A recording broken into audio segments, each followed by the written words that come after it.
Good morning, everybody. Good evening, good afternoon, whatever you are. I have a great honor to welcome you on behalf of organizing committee of the scientific meeting titled Health Promoting Importance of Human Milk Donation. I am very warmly welcome the Polish people and Ukrainian people inside, and always everybody that can connect it with us remotely. The meeting is organized with my long-time collaborator, Professor Maria Katarzyna Borszewska-Kornacka. Professor is here. He is the head of Scientific Council of Human Milk Bank Foundation. And also she is the very famous Polish neonatologist, the past president of Polish Neonatology Association. And my colleagues, Gabriela Olęcka, who is the head of Medical Biology Department, Faculty of Health Science. The meeting is a part of research project supported by National Agency of Academic Exchange. So we are welcome very warmly as a representative of leader of this project, Warsaw Medical University, Professor Mariusz Gujski, Dean of Faculty of Health Science, Warsaw Medical University. We are also welcome representative of strategic partner of this project, Human Milk Bank University of Torino. A very huge group of Italian people is here. Thank you for coming. The Dutch Human Milk Bank representative, we are very happy to be together. And also Dublin City University, Ireland, and Ireland, Maynooth University, and also one of the speaker representative of this entity. I'll also welcome very warmly a representative of supporter part of this project, which is European Milk Bank Association, with president of this association with us, and Human Milk Bank Foundation representative in Poland, and Italian Association of Donor Human Milk. Please, Professor Kornacka, floor is yours.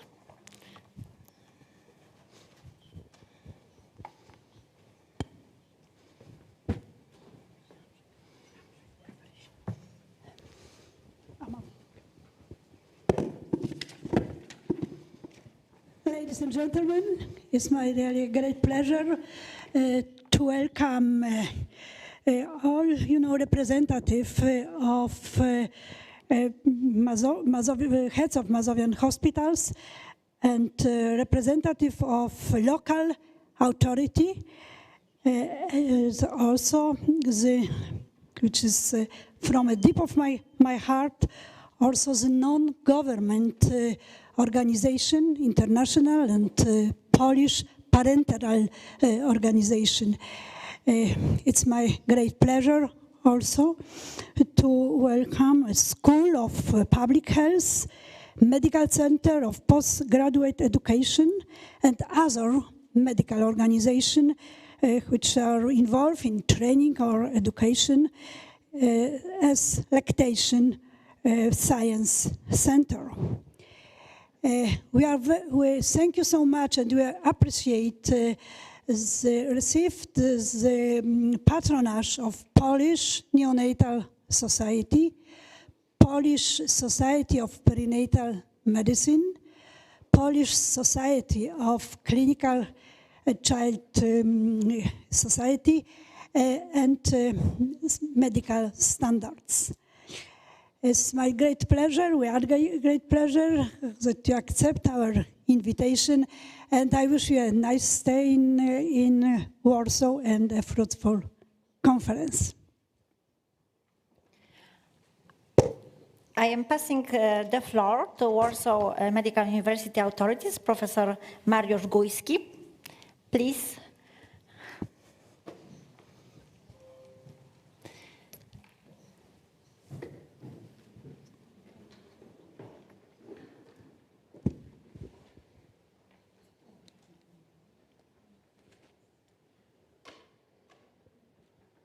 Ms. Chairman, thank you very much. Ladies and gentlemen, it's an honor and privilege to warmly welcome you at this 6th International Congress of the European Milk Bank Association here in Warsaw.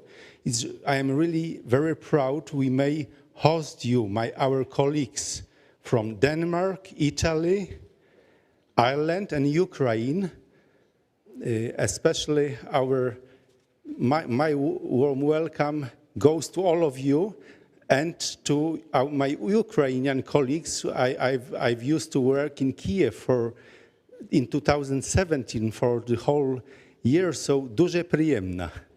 Thank you very much. And of course, let me express my gratitude to my colleagues from organizing committee for very fruitful work, and I wish you, on behalf of the authorities of Medical University of Warsaw, very fruitful, scientific, not only scientific, in terms of building relations meeting. Thank you very much, and it's a pleasure to host you here. Thank you.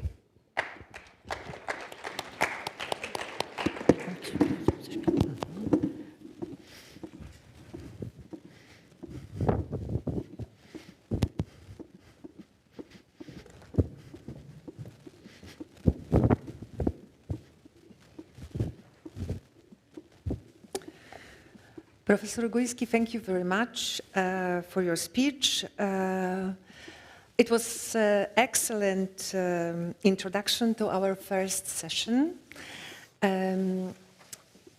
It's a pleasure to welcome all of you here in NABA conference.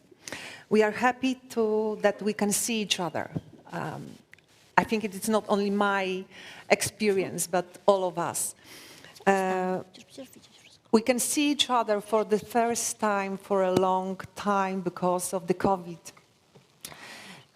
But unfortunately, due to pandemic reasons, the last session, the second one, will be done remotely.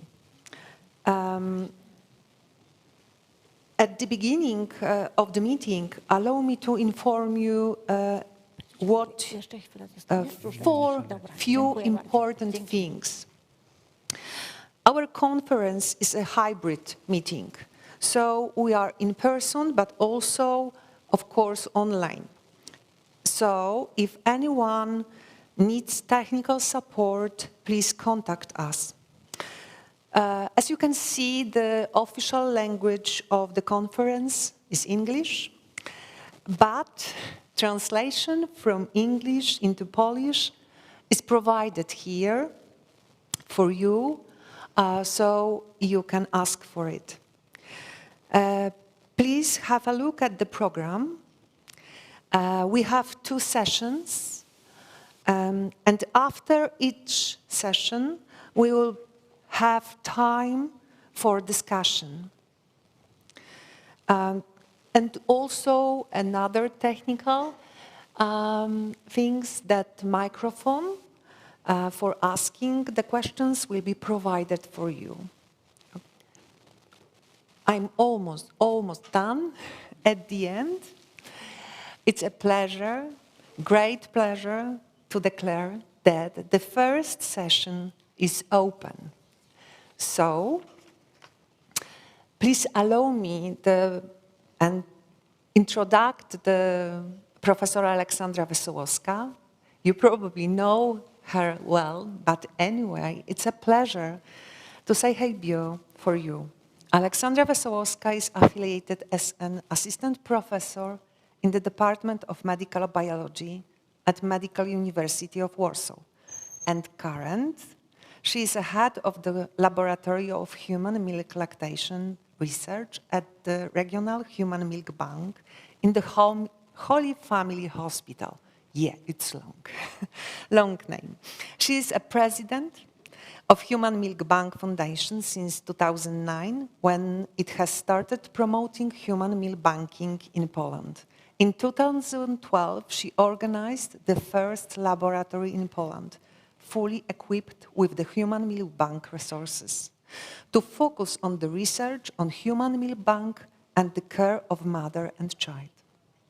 Since 2014 so far, she has been a member of the board of European Milk Bank Association. From the 2021, she is also a member of UK MAB Scientific Advisory Board. Her current scientific interests are biochemistry of human milk, nutritional therapy, and the challenge of preterm feeding in the intensive care, including low on mother's milk supply and access to safe donor milk. Alexandra, floor is yours.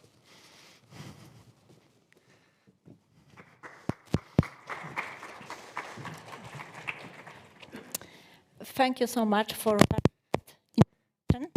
And I am very happy to present the scope of our project, in fact, because thanks for the project supported from Polish National Agency for Academic Exchange, we can meet together. The mission of Polish National Agency of Academic Exchange is to support the development of Poland in the field of science and higher education. And one of the programs designed to achieve this goal in the International Academic Partnership, which aim to develop a lasting solution for science, implementation and teaching cooperation with foreign partners. And the results of this project should provide a foundation for development, a long-lasting cooperation of entity forming the partnership. I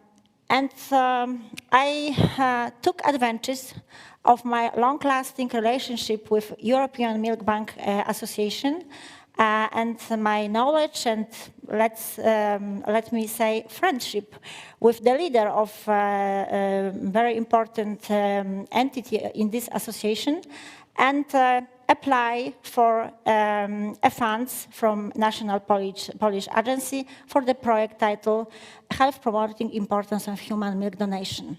The leader of this project is the Warsaw Medical University, but the strategic partner is Mayon University, National University of Ireland, Dublin City University, School of Nursing, Physiotherapy and Community Health, Dutch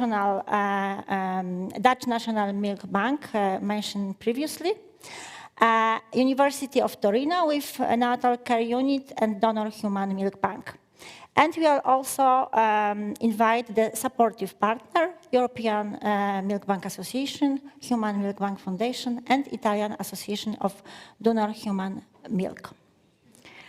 The aim of the project was the two most important aim of the project was social aims and research aims. Social aims was to promote in a wider society milk donation as a valuable volunteer attitude that has an impact on the health of a society.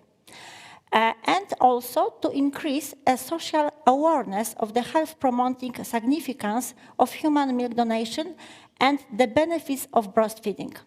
We also conduct a very important research aim, was to assess the impact of dietary habits and living condition of potential human milk donors on the nutritional and health promoting values of mother's milks in selected European country. We are working with Polish, Dutch and Italian donors. One of very important goal was established. It was done in the last year because we're celebrating the World Day of Human Milk Donation based on the funds of this project, and we collected a lot of the stories of, from the parents of children that are recipients of donor human milk. And to be honest, it is very, very informative from the medical point of view, but also it is very touchable and sensitive story. And if you couldn't recognize this topic in the Facebook, Twitter, please follow. It is still available in the website of European Milk Bank Association and also in other sources of media. And research aim is ongoing, because I have to say that because of the pandemic we have some delay, but we are managed to collect some sample, and we are working with several human milk banks in Poland, not only Laboratory of Human Milk and Lactation Research at Regional Human Milk Bank in Holy Family Hospital, but also with Human Milk Bank in Toruń, in Wrocław, in Rzeszów, and also in Gdańsk. We are collect samples from Torino and also from Dutch National Milk Bank.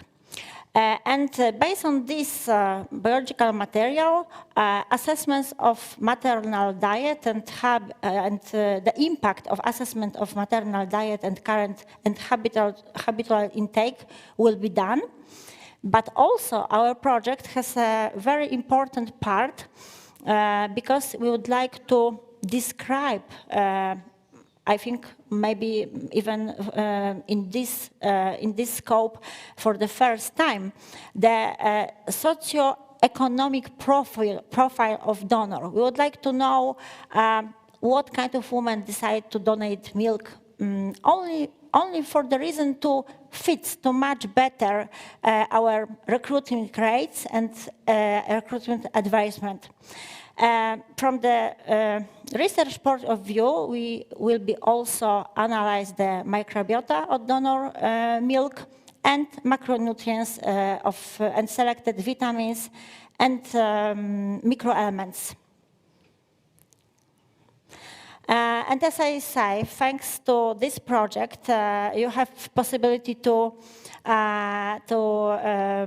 be together today and also to listen very, very famous speakers. And we'll be very happy to have 4 speakers in Warsaw here, but also because of some, unexpected reason, unexpected and some pandemic reason, we have 2 speakers, 2 ladies, and Professor Guido Moro online. So we are very looking forward to this very fruitful and I hope outstanding lectures. Thank you for your cooperation and support as far. I would like to also mention Gillian Weaver, who is in charge of EMBA on this very important goal that we have obtained as celebration of World Human Milk Donation Day. Thank you for your attention and enjoy research, and we are very happy to start the session.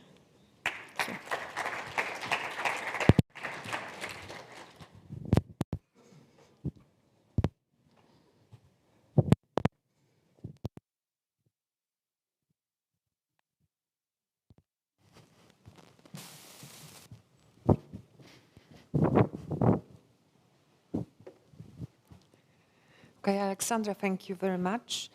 Now let me introduce our next speaker, Professor Hans. I already asked Professor how to pronounce his surname, and I decided not to do this and allow him to do this by himself. But anyway, I'm really happy to say something about Professor. Professor Hans is a professor of pediatrics at the University of Amsterdam and the Free University. He performed research for his PhD on nitrogen metabolism in preterm infants. He worked in the lab of the late Peter Reed's Clinical Nutrition Research Center, Texas, Children's Bayard College of Medicine, Houston in USA, as a postdoc, I assume. Intestinal amino acid metabolism in a piglet model revealed novel insights in the nutrition management of preterm infants. Returning to Rotterdam in 2000, he was trained as a neonatologist and became professor and chair of neonatology in 2004. In 2010, he moved to Amsterdam to take the chair of the 2 pediatrics departments in the capital and merged those into Emma Children's Hospital. He served in many international councils, including European Society Pediatric Research, International Pediatric Research Foundation, European Society of Pediatric Gastroenterology, Hepatology and Nutrition, and was chair of the Committee of Nutrition. He was appointed by His Royal Majesty as a member of the National Health Council in 2014. He founded the Dutch National Donor Milk Bank in 2011 and serves as a director. Hans published approximately 350 articles, predominantly in neonatal nutrition. Of course, Professor, good morning and warm welcome in our university.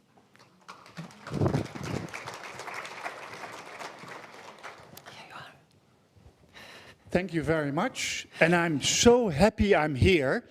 It's wonderful that societies and countries open up and you can meet friends again and not being online all the time. So it's actually so nice that you're traveling, that even people that you don't really like, you still starting to like to see each other again in the scientific community. So it's fantastic to be here. Look at this. I don't. Can you zoom in for the people at home? It's like I look like a Christmas tree. It's fantastic. Yes, yeah, okay. But now I will talk. We are here in a very nice conference room. There are all famous people there on the wall. But if you look closely, there's something peculiar. If you look at here are the important people sitting there. And there are the important people from the past, I would say. But there are no women there. You see that? Only men. So it's just a matter of time, I think, before Poland becomes really diverse and will include you and put you up there. So that's what I hope that at the end of the meeting you will achieve. So now you get acquainted to my accent, because that's usually the rule. You start talking and making jokes, and then people will understand what you're talking about. I was asked to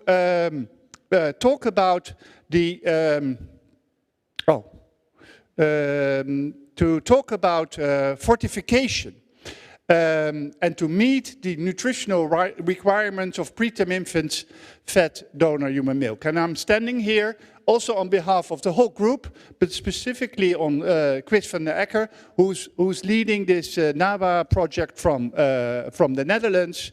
And also provided me with a lot of slides for this talk. I have nothing to disclose except that I'm now a part of this fantastic National Academy for Academic Exchange from Poland, so that's good. And but I have a real good disclosure. I will think it's a good disclosure. I'm very fond of human milk. It's really important. I think it's one of the best things that preterm infants can reach when they're able to be fed human milk, as it has so many positive consequences, both for the child, him or herself, but also for the mother.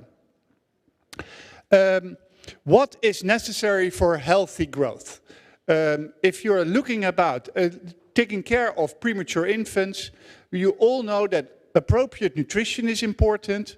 Oxygen, enough of oxygen, but not too much oxygen, all kinds of anabolic hormones, and also very important, no inflammatory state. Because if you have a sepsis or necrotizing enterocolitis or any other kind of inflammatory state, you're basically not able to grow. And to grow is how we measure it, by weight or length or head circumference. But of course, it's not only the whole picture the whole holistic view of a child, but also specific parts of its brains or its kidney or heart or whatever part of your body. For nutrition, and we're dealing with that today, protein is the major drive of growth. But of course, you need also to have enough energy to provide energy for protein synthesis, for building your muscles and all kinds of other proteins. You will need to have essential fatty acids, and essentials are those that you're not able to make yourself. So you have to have a diet that is sufficiently provided in essential fatty acids and all micronutrients. And especially when you're providing lots of protein to your preterm infants, you have to be assured that you provide them with enough phosphate. Okay, so we all think and we know, and it's kind of logical, of course, to think that growth is important for also later health outcomes. And if you're just looking at growth outcomes in the NICU and compare that to the growth that is occurring in utero when you're still a fetus, you can clearly see that growth is lagging behind. So here in green is the 50th percentile of intrauterine growth, and in red you can see that in 1999, so 20 years ago or 25 years ago when those data were collected, that at that time infants on the neonatal intensive care were lagging behind with regard to weight gain rates. 20 or 15 years later, these data appeared from the UK, and basically you see identical figures. And here, published in 2021, from 11 European countries, if you look at preterm infants with a gestational age less than 32 weeks, you still see that about 15% will have lost 2 standard deviations in weight when they are admitted to home, so discharged. And even last week or 2 weeks ago, this paper appeared in the Lancet Child and Adolescence. And again, this is from all UK cohort studies with 10,000s of infants. You can see still identical figures. So although it's improving a little bit, we're still not doing a very good job. If you're thinking about feeding infants with human milk, it's of course important to know what is the composition. And this is shown here in this paper, where you look at protein, again, the major drive of growth. You see a gradual decline in protein concentrations in the postnatal or post-lactational phase, and that indeed preterm mothers, mothers who deliver preterm have higher concentrations of protein than mothers who deliver term infants. If you're looking at premature milk more closely, and this is on almost 2,000 milk samples from more than 200 mothers who delivered preterm infants, you can see clearly that on average, all these samples, that on average it starts with around 2 grams per 100 mLs, and then it goes gradually down in the weeks following birth. If one would fortify this milk with currently available fortifiers, you would add about 1.2 grams per deciliter of protein on this milk. And then you would end up having an appropriate, what we would think, an appropriate amount of protein in human milk, or in milk that you deliver to the infants, with protein intakes around 3.5 to 4.5 grams per kilo per day in the first month of life, and then declining to about 3 to 3.7 grams per kilogram per day. Where most recommendations from all different societies basically recommend the same, like providing about 3.5 to 4.5 grams per kilo per day. If you're thinking about how fast a baby should grow and when he would have the same weight gain rates as in utero, you would estimate that the intake should be around 4 grams per kilogram per day, of which 2.5 grams are used for protein synthesis. About 0.5 gram is used to have the gut going, so to say, so requirements of the digestion and absorption of your diet, and about 1 gram you lose by what we call obligatory nitrogen losses or obligatory protein losses, which means that you're continuously breaking down proteins in your body. We also do that, but the preterm infants do that at a higher rate, and you're oxidizing all the time amino acids. And that accounts for about 1 gram per kilo per day. If you are looking at the experimental evidence, if you're just looking at, for instance, the Cochrane library, there are about 18 trials available on multi-nutrient fortification of human milk for preterm infants, with a fair amount of preterm infants in there, about 1,500. What you can see from these data, if you put them all together, you will see that there is modest increases by fortifying human milk in weight gain, length gain, and head circumference gain. If you're looking at long-term consequences, basically there are hardly any data, and if the data are there, they're not convincing that there are any long-term benefits. That makes people question whether or not we really should fortify the milk. The limitations of all these trials is that the range of added protein is around 0.4 to 1 gram and not higher. There are many old studies with, from the previous century, so to say, where we just don't know the methodology of those because it's not reported or the methodology is not that strong. There are only 8 randomized controlled trials with very preterm or infants weighing less than 1,500 grams. 6 of those 18 trials are in, 6 of those 8 in low and middle income countries, and only 3 use fortified human milk and compare it to formula. Since 2018, so at that time was all the data collected, there are many, many more Cochrane reviews, and their titles are here. Even this year there appeared, I think, about 3 or 4 of them. And basically they came up with all the same conclusion. Benefits of short-term growth in hospital, no effects known or shown at long term. If you're thinking about whether or not you should fortify milk and donor milk, it's good to realize some associations that we have found.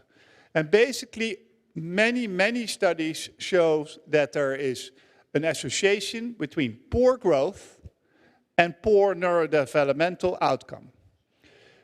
Sometimes people, and I think that's quite okay to do so, say that poor growth with this poor developmental outcome on the long term is because of illnesses.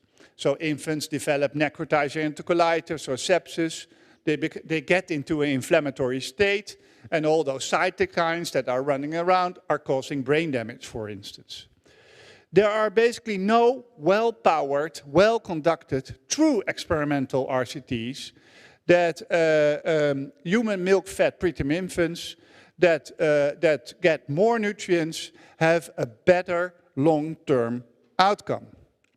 There are some studies, again, from previous century, from formula-fed infants. And those are basically, the most important ones are from Alan Lucas and his group, looking in, where was it? I think it's in 1990 or so. Looked at the time that preterm formula became available on the market, compared in preterm infants with provided with term formula versus preterm formula, and then looked at outcome, and then they found that at 8 years, Verbal IQ in boys was about 10 points higher, so that's really an important score. That was also present still at 16 years, and there was also a substrate for it, that the nucleus caudatus volumes in the brains were bigger in those that were fed, nutrient-enriched formula. So there are some indications that improving the quality of your nutrition and improving the amounts of nutrients is of effect in preterm infants, but those data are lacking for preterm infants fed human milk. Unfortified human milk, that is what we know, does result in poor postnatal growth rates. So that is something that we do know and observe in many, many different studies. And basically all international societies recommend routine multi-nutrient fortification of human milk and thus also of donor milk for preterm infants. There are different types of multi-nutrient fortifiers. And they're listed basically here as a step-down menu, so to say, here. There are ones that are from bovine origin. Those are most widely used. And there are ones now recently on the market of human origin. But basically there are no good data to support that fortifiers from human milk are really improving outcomes of infants that are fed with own mother's milk and then supplemented with either bovine or human fortifiers. There are some disadvantages. It's extremely expensive. It's made by a company, and we will have either today or tomorrow, I don't know exactly, a discussion on the ethics of making profits out of human milk-based products, which will be very interested. And the other thing is that this fortifier is a liquid one, and then you have to remove part of the own mother's milk to provide this liquid pasteurized human milk fortifier, human milk-based fortifier. Then you have, from bovine origin, the fortifiers can be liquid as well, and then you have the same problem that it's replacing own mother's milk to a certain amount. But the powdered ones that are used in Europe, for instance, are not allowed in the US because they have a risk in there for Chronobacter sakazaki infections, which was observed in a few cases in the US. So again, the liquid are the advantages and the disadvantages are listed here. Then you have, from the powdered fortifiers, there are also three types. So you can have a customary fortifier with carbohydrates as non-protein energy source. You have these bovine colostrum fortifiers that are currently investigated in trials, predominantly in China, but some have run here in Europe as well. And then you have this new generation fortifiers where lipids and carbohydrates are added as non-protein energy. And here they're listed again. So here you have the regular powdered on your left-hand side with protein, carbohydrates, and vitamins and minerals here. And then the newer powdered fortifiers with protein, only a small part of carbohydrates, but with lots of lipids, also increasing the energy density of this product. And then if you think about how would you use those fortifiers to apply on mother's own milk or on donor human milk, you can have a standard way that all the infants in your unit get those fortifiers, and then you just assess growth, and then you adjust your amount of fortification. Or you can have an individualized approach, which is targeted on this side, where you add a standard multi-nutrient fortification, but you also measure the macronutrients in the milk, and add modular components like proteins or lipids or whatever you want to add in this targeted way. Or you can have adjustable, like you add standard multi-nutrient fortification. You can add modular protein amounts. And then you measure, for instance, serum urea to find out if you're providing enough protein or not enough protein. The issue of using serum, blood urea nitrogen or serum urea is still a matter of debate, to be honest. But we think that in stable conditions, that could be a very nice indicator on how much protein an infant will need. And then last week, this paper appeared in Nutrients on a study that also looked at protein enrichment of donor breast milk and the impact of growth. And you can see here, this is from Ting Ting Fu and the group of Brenda Poindexter from Ohio, where they looked at providing either standard donor milk from their own, from the Ohio Milk Bank, or as a standard, the donor milk, and then added additional proteins. Both those, and that was a liquid protein fortifier, and then adding up about 1 gram of protein per deciliter. About 60 infants per group, 60 to 80% of the infants involved received the breast milk fortifier, and that's about it. And here you see the results, and basically you see here in the regular line, so is the donor breast milk group. In the upper, usually the upper ones here are the own mother's milk group, and in the middle, in between here, is the standard fortified donor milk group. And basically what they found is that only in length velocity there was a difference, and that was greater in the additional protein donor milk bank group, and all the other factors remained not different between those two donor milk groups. And of interest is that the own mother's milk group was growing the fastest. So in conclusion, I think that I've shown you that still in this era that preterm birth is a nutritional emergency. We still see too many infants growth restricted at discharge. Mother's own milk is the best source, provided it's fortified with multi-nutrient fortification, although there is quite some debate on that. Human milk protein content decreases within 2 to 4 weeks, and donor milk is even lower in protein and lipid content, and the processing of the donor milk also takes its toll.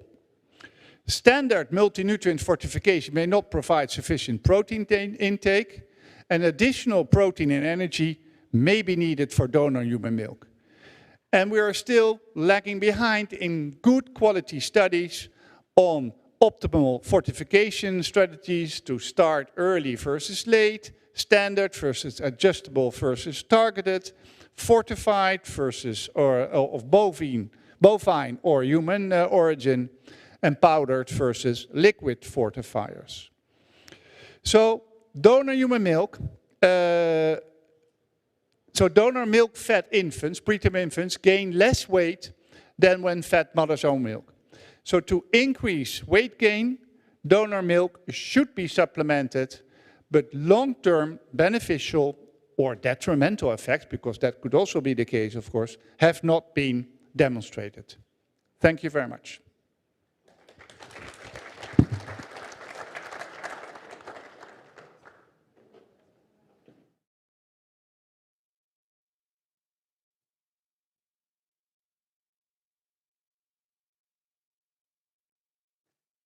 Thank you very much, Professor. Please allow me to introduce our next speaker, the current president of European Milk Bank Association, Professor Enrico Brettino. very much welcome. Professor Bertino is a professor of pediatrics of the University of Turin, director of the National Care of Unit of University Hospital Città della Salute della Scienza in Turin, and supervisor of the activity of the Donor Human Milk Bank in the University Hospital in the same place. Professor Enrico is a member of several national and international, I will change something, okay, thank you, international scientific societies, and a member of the board of several national and international scientific projects. He published a lot of scientific papers. He's a member of the National Committee of Breastfeeding of Italian Ministry of Health and Human Service, and a member of the board of directors of the Italian Association Human Milk Bank. There's a lot of. I'm really enjoy to visit you here and to welcome here. Professor, please. Thank you. Thank you very much. Special thanks, obviously, to Alexander. We all know all your efforts in organizing the meeting. I am happy to be here in this first face-to-face meeting. Hopefully is hybrid, but hopefully next will be completely face-to-face. And like Hans, I'm very proud of my Nava Christmas tree. That is the same. Very good idea. So, maternal diet and human milk composition. If we search in PubMed, using as a keyword maternal diet, human milk, we see that there is an progressively increasing interest in the last decades. Why this increasing interest? We all know everything about the so-called first 1,000 days, but as fetal neonatal growth, neonatal size, chronic disease, neurodevelopment, and also considering economical impact, cost-benefit ratio. Neonatal period and breastfeeding are halfway of this period. So we all agree about this. There are at least 8 amazing benefits well represented in this document of breastfeeding for babies. Breast milk is a universe only partially explored, is a complex biological system with extreme potential, but how to get the most out of it?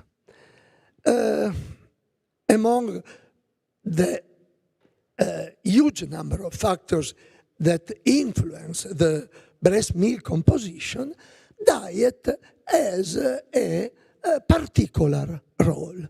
So modulating maternal diet, we could in some way modify the trajectory of infant and child health. Maternal diet and human milk composition. What do we know? As to macronutrients, fat, carbohydrates, and proteins, but we know that maternal diet does not modify macronutrient content of, even if the evidence, like many other aspects we will see later, is inconsistent, is low at present. In this paper we have just published in the frame of a MediDiet project, we also observed no significant correlation with human milk macronutrients content, but a significant correlation with human milk fatty acid, not content, composition.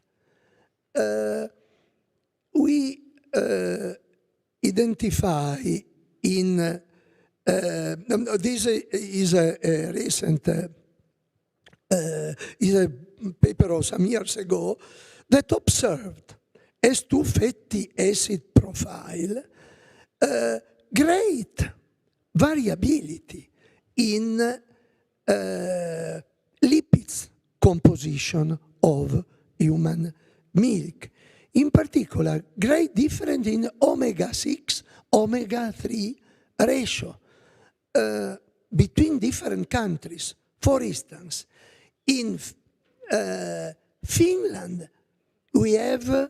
they observed a lower omega-6, omega-3 ratio, and in Spain, a higher ratio.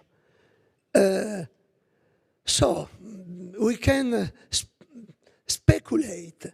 It's quite surprising. Maybe in Northern Europe there are a higher increasing consumption of fish and a decreasing adherence to the Mediterranean diet. In one of the countries where the Mediterranean diet is born, this is an issue, food for thought. Also considering omega-6 concentration, they observed that in China, in milk is very high. Why?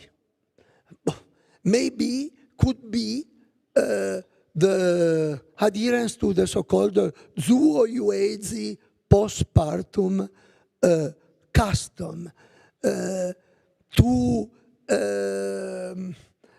restore young energy postpartum in China is suggested to follow this kind of diet, full of meat, cheese, eggs, and so on. This could be indeed one explanation. Returning to dietary, to our study, we observed 5 different dietary patterns in this group of mothers. 2 patterns we called vitamin, mineral, and fiber, and the other fatty acid with fins. Everybody understand is meaning a diet rich of fish. So in this is examining very briefly the results. In these 2 kinds of diet, we observed a higher omega-3 concentration with benefits, we know, in neurodevelopment, metabolic and cardiological condition, and also in visual improvement and health situation. On the contrary, the diet we call protein and fatty acid with leg, so rich of red meat, we observed an increase in omega-6 fatty acid with possible risk in metabolic, cardiovascular, and inflammatory disease. The role of Mediterranean diet, we know that among the different popular diet, Mediterranean diet has the best benefits in metabolic health situation. We can't go into details because every slide should be discussed in detail. But adherence to the Mediterranean diet in preliminary data of MediDiet study, we observed that there is a good, a favorable situation in the ratio omega-6, omega-3. Maybe it's not compare, but this is the situation. Micronutrients, we know. Some micronutrients are affected, other ones are unaffected, most of them are unaffected, with evidence of medium, low quality. The same for vitamins. Most vitamins, indeed, are affected by maternal diet. So, with evidence probable or inconsistent, but this emphasizes how we have to assess adequate maternal intake of vitamins. And what nutritional adequacy in lactating women? There is a warning of on this aspect, a recent warning in this multicenter study was observed an adequate intake of many micronutrients in lactating women in Europe, with unknown effects on maternal health and breast milk composition. So the message is we need to promote healthy dietary habits for European lactating women. What about the United States? Also in United States, in this large survey, it was observed, in blue are the recommended intakes, that as taught vegetables, fruits intake is lower than the recommended intake. And also total protein intake is higher than recommended intake. So also in this case, we don't know possible effects on health of mothers and of breastfed infants. The nutritional adequacy in lactating women is higher than in the general population, but still the general score is still lower than the target that is 100, the target index. So, indeed, there is room for improvement in nutritional adequacy in lactating women. Well, vegan diet, also this morning we discussed it because this is a very debated topic. Tomorrow, Dr. Kolak Oleink will expand on this topic. But in synthesis, the general observation is that there is in vegan diet a decrease in DHA, vitamin B12, But if we supplement these mothers, especially with DHA and B12, maybe our suggestion is that there are not contraindications for milk donation. But as you know, it is still a debated topic. Microbiota. Microbial programming, is at the basis. There is an arrow that we don't see.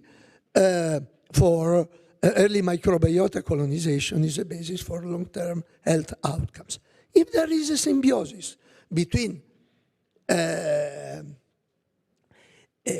microbiota and host, we have immune tolerance, intestinal healthy metabolism, a good intestinal homeostasis. If we have a dysbiosis, we have the opposite, immune disease, intestinal disease, and metabolic disease.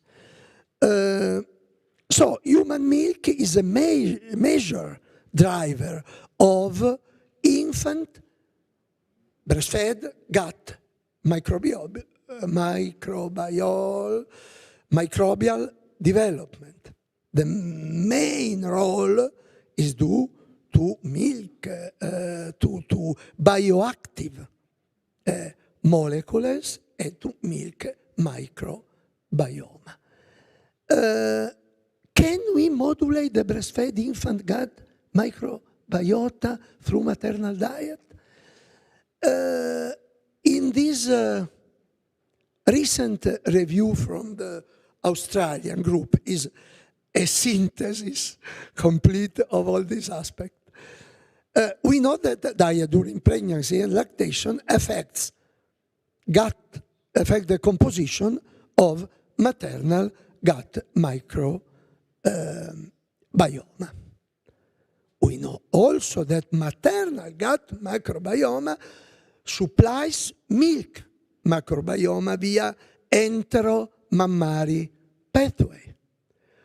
We also know that maternal diet, there are recent observations on this, alters, modifies, among a lot of other factors, human milk oligosaccharides composition. So we can conclude that maternal diet in some way influence also infant gut microbiome, with the fact that we examined it before, with great potential, also in the case, few evidences, as usual. Last point, milk flavors. These three authorities in infant nutrition observed that through exposure to the flavor of amniotic fluid and breast milk, which reflects the food within the mother diets, infants become more accepting the foods within their culture. So, during the first 1,000 days, an healthy diet during pregnancy, an healthy diet during breastfeeding, an healthy diet during weaning are the basis of healthy eating habits in adolescence and in adult age. Conclusions. Indeed, we know that maternal diet plays some way a role in human milk composition. This justifies the several studies in the last decades aimed at explore this relationship. In this case, maternal diet during breastfeeding can contribute to the so-called window of opportunity to shape infants' growth infants' long-term health during breastfeeding. Evidence are still scanty on this topic. Hopefully, the NAVA project will contribute to provide new insights in this intriguing and very interesting topic. Thank you.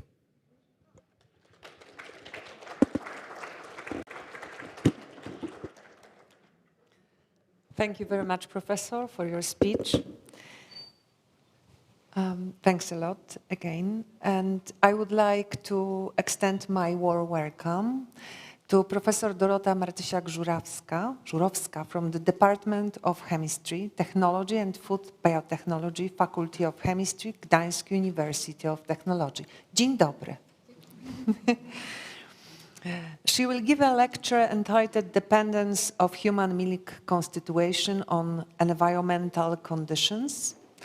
Professor Dorota Martysiak-Żurowska, graduate of the Faculty of Chemistry at the Gdańsk University of Technology.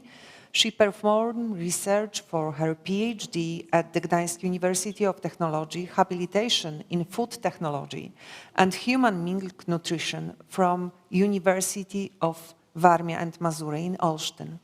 She is university professor of the Department of Food Chemistry in the Faculty of Chemistry at the Gdańsk University of Technology. Professor Dorota Martysiak-Żurowska published a lot of scientific articles, academic textbooks. She is the owner of 4 patent applications and 2 already patents. Her research interests include the chemistry and technology of fats, instrumental analytical techniques, and their use in the analysis and evaluation of food quality and safety. Professor? Welcome. Good afternoon. It's a great honor to be here today. And the subject of my presentation is dependence of human milk constitution of environmental condition. It's not easy.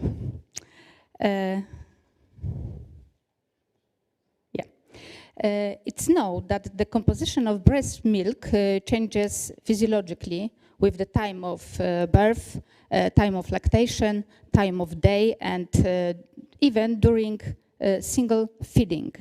And moreover, human milk varies with maternal factors such as health, genetics, maternal's diet, as we know, and status of nutrition.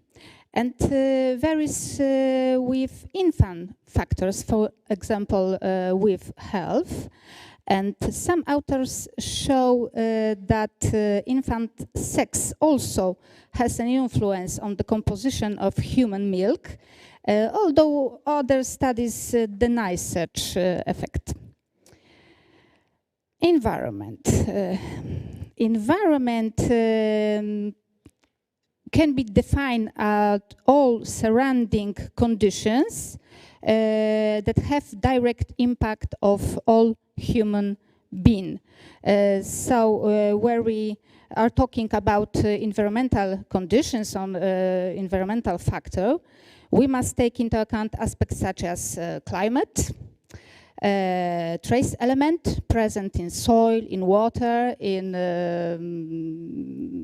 air, environmental contaminants in habitat, and even behaviors. For example, smoking is some kind of sociological aspect.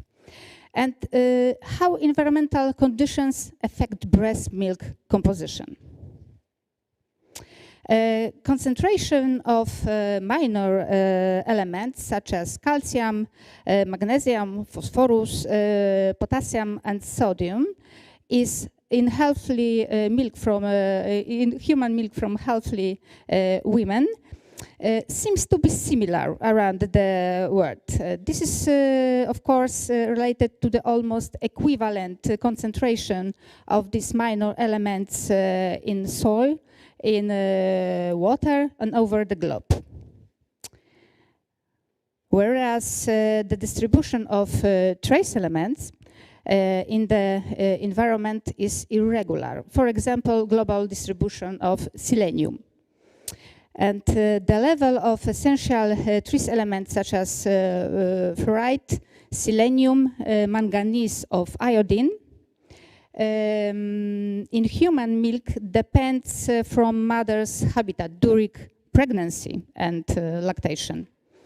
And for example, the average concentration of selenium in selenium poor region in Sweden, it was about 11 micrograms per liter.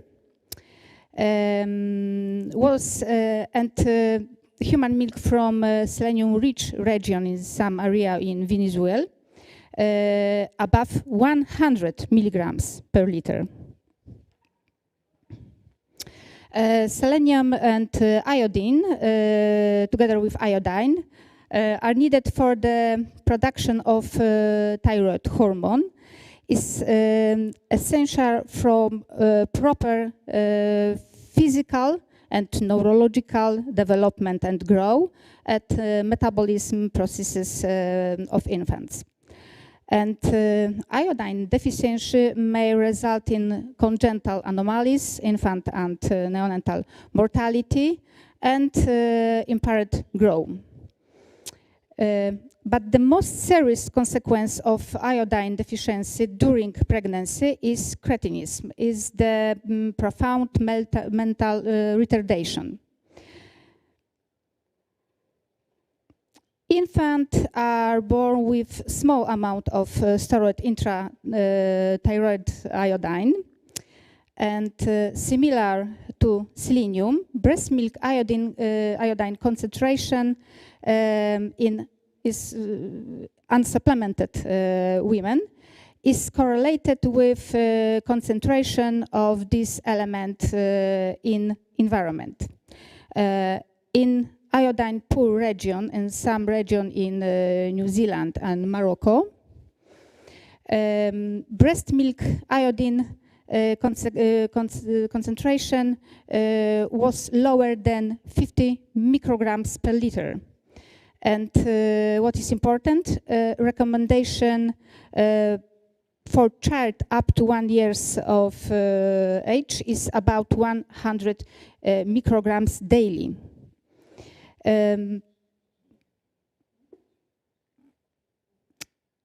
Environmental pollutions. The level of pollutions in environment related to the presence of highly industrialized area, like we see. It is very dangerous is because more of chemical pollutions can bioaccumulate in human body. Toxic trace elements, toxic heavy metals are arsenic, cadmium, chromium, mercury, and lead. Accumulate in mother skeleton, and many from persistent organic pollutions, pesticide, dioxin, biphenyls, or polycyclic aromatic hydrocarbons, bioaccumulate into maternal adipose tissue due to the lipophilic nature, of course. And when lactation begins, toxic pollutions from mothers can penetrate the mammary gland and pass into milk.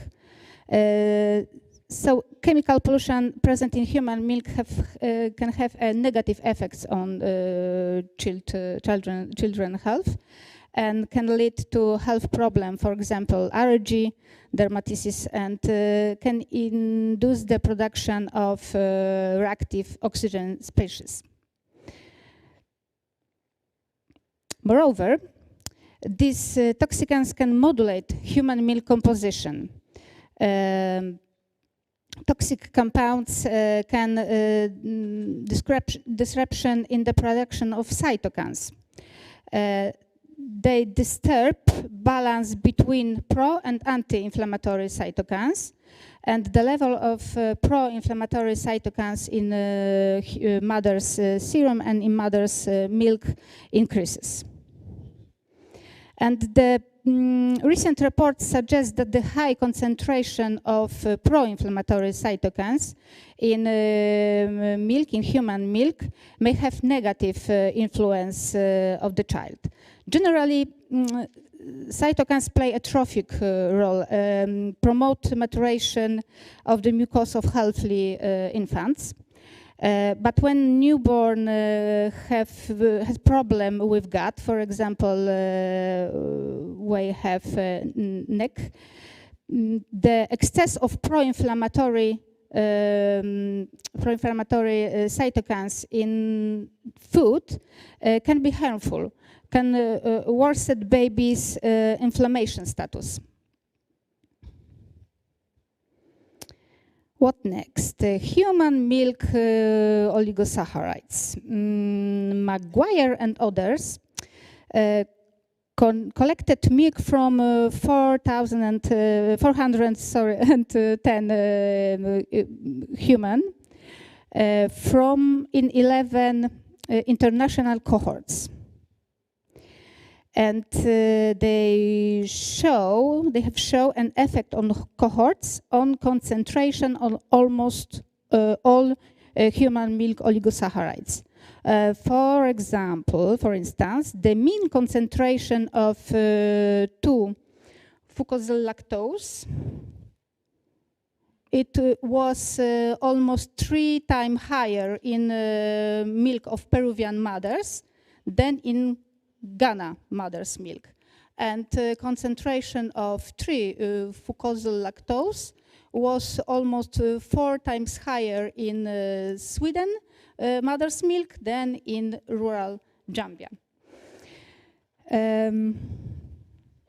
Multiple differences in human milk profiles have been found between ethnically and genetically similar population who are living in different locations.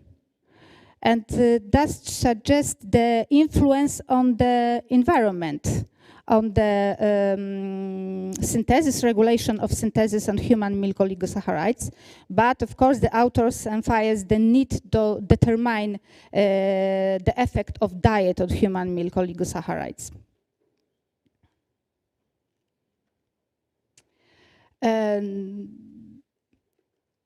Maternal lifestyle, for example, smoking, also can influence on the human milk quality.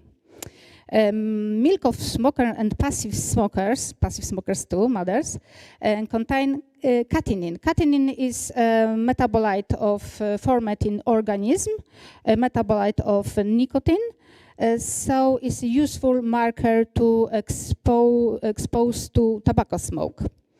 And milk of smokers contain toxic compounds, and for example, heavy metals, especially lead, and concentration of lead in smoking mothers is almost 7 times higher than in non-smokers. But what important is the fact that smoking modulates composition of human milk. In the milk of smoking mothers, the content of nutrients, lipids, and proteins, as well as immunoglobulin and cytokines, was lower than in non-smoker mothers, non-smokers. And next, despite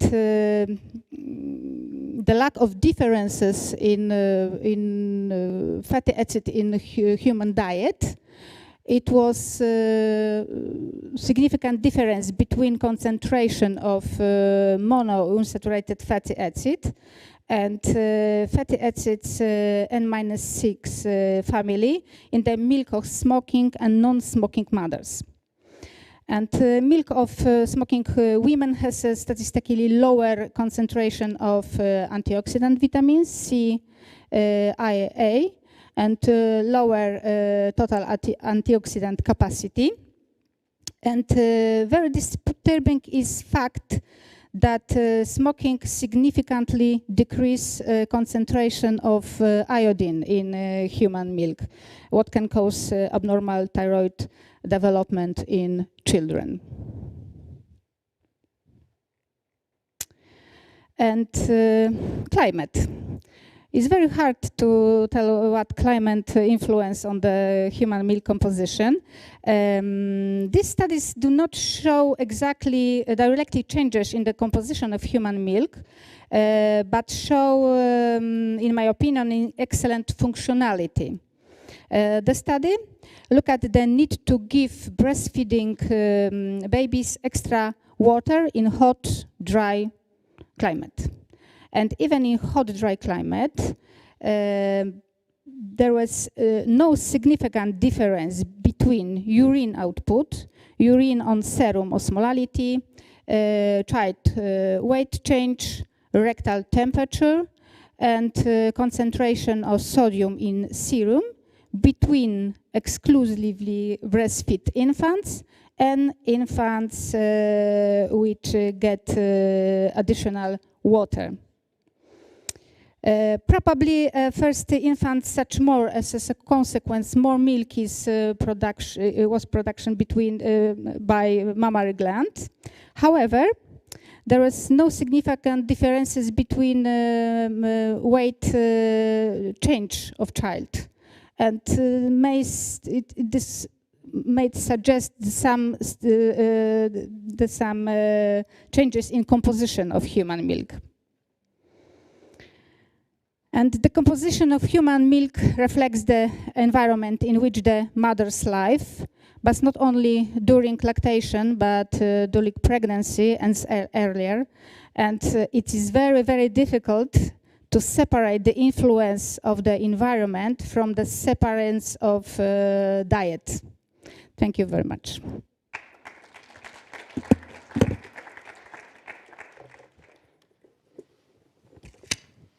Thank you very much, Professor. Our next speaker is going to be Professor Bernard Mahon from the National University of Ireland, Mayotte. Oh. He is an Irish immunologist focused on understanding the immunology of early life and especially protection against disease at mucosal surface. His career began in England. He was working on polio vaccine safety and B19 virus. In the 1990s, he moved back to National University of Ireland, Mahon, and worked on improved vaccine against Bordetella pertussis. As a part of European Child Innovac Consortium, he contributed to the phase 1 clinical trial of a novel attenuated vaccine and looked at maternal paternal immunization for infant protection. He has also examined the fundamental immunology and mesenchymal stem cells and how they mimic the fetal allograft. He is a member of the Kettle Lansley Institute for Human Health Research since 2018. He has expanded aerial work on the immunology of the maternal fetal diet and the immunocontribution of human milk. Professor Mahon, the floor is yours.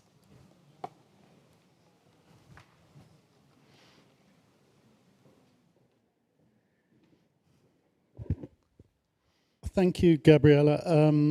I sometimes feel a bit of an outsider at milk meetings because most of my career I've been working on the neonate and immunization for the neonate.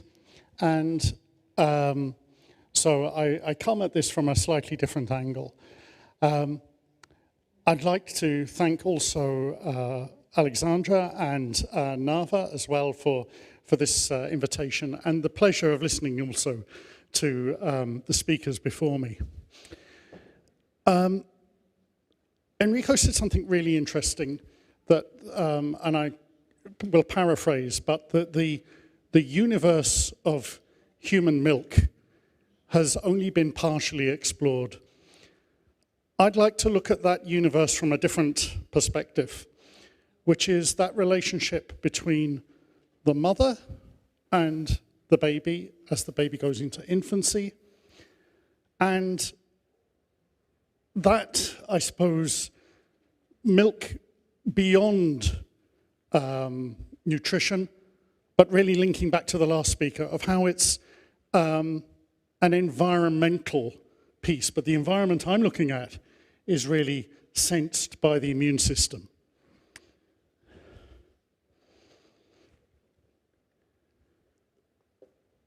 So we can think that the newborn baby, we're all familiar that the neonate and infancy has an increased susceptibility to many, many diseases. Okay, I've worked on polio, I've worked on pertussis, but it's true for influenza, it's true for measles, for tetanus and rubella. All the big challenges, all the things where we have had a need to intervene immunologically. But today I'm going to look a little bit, change my focus and think of this relationship between the mother, the neonate, and the role that milk plays in this. The first thing, the first major piece is a cultural change for immunology, because for many years we were thought of the immune system as in very militaristic terms. We are defense, we have this armory of different things to destroy the invader. But in fact, I think we've moved in the last decade to much more of the immune system as a sensing system, and the relationship between the response to provocation as being one of a conversation.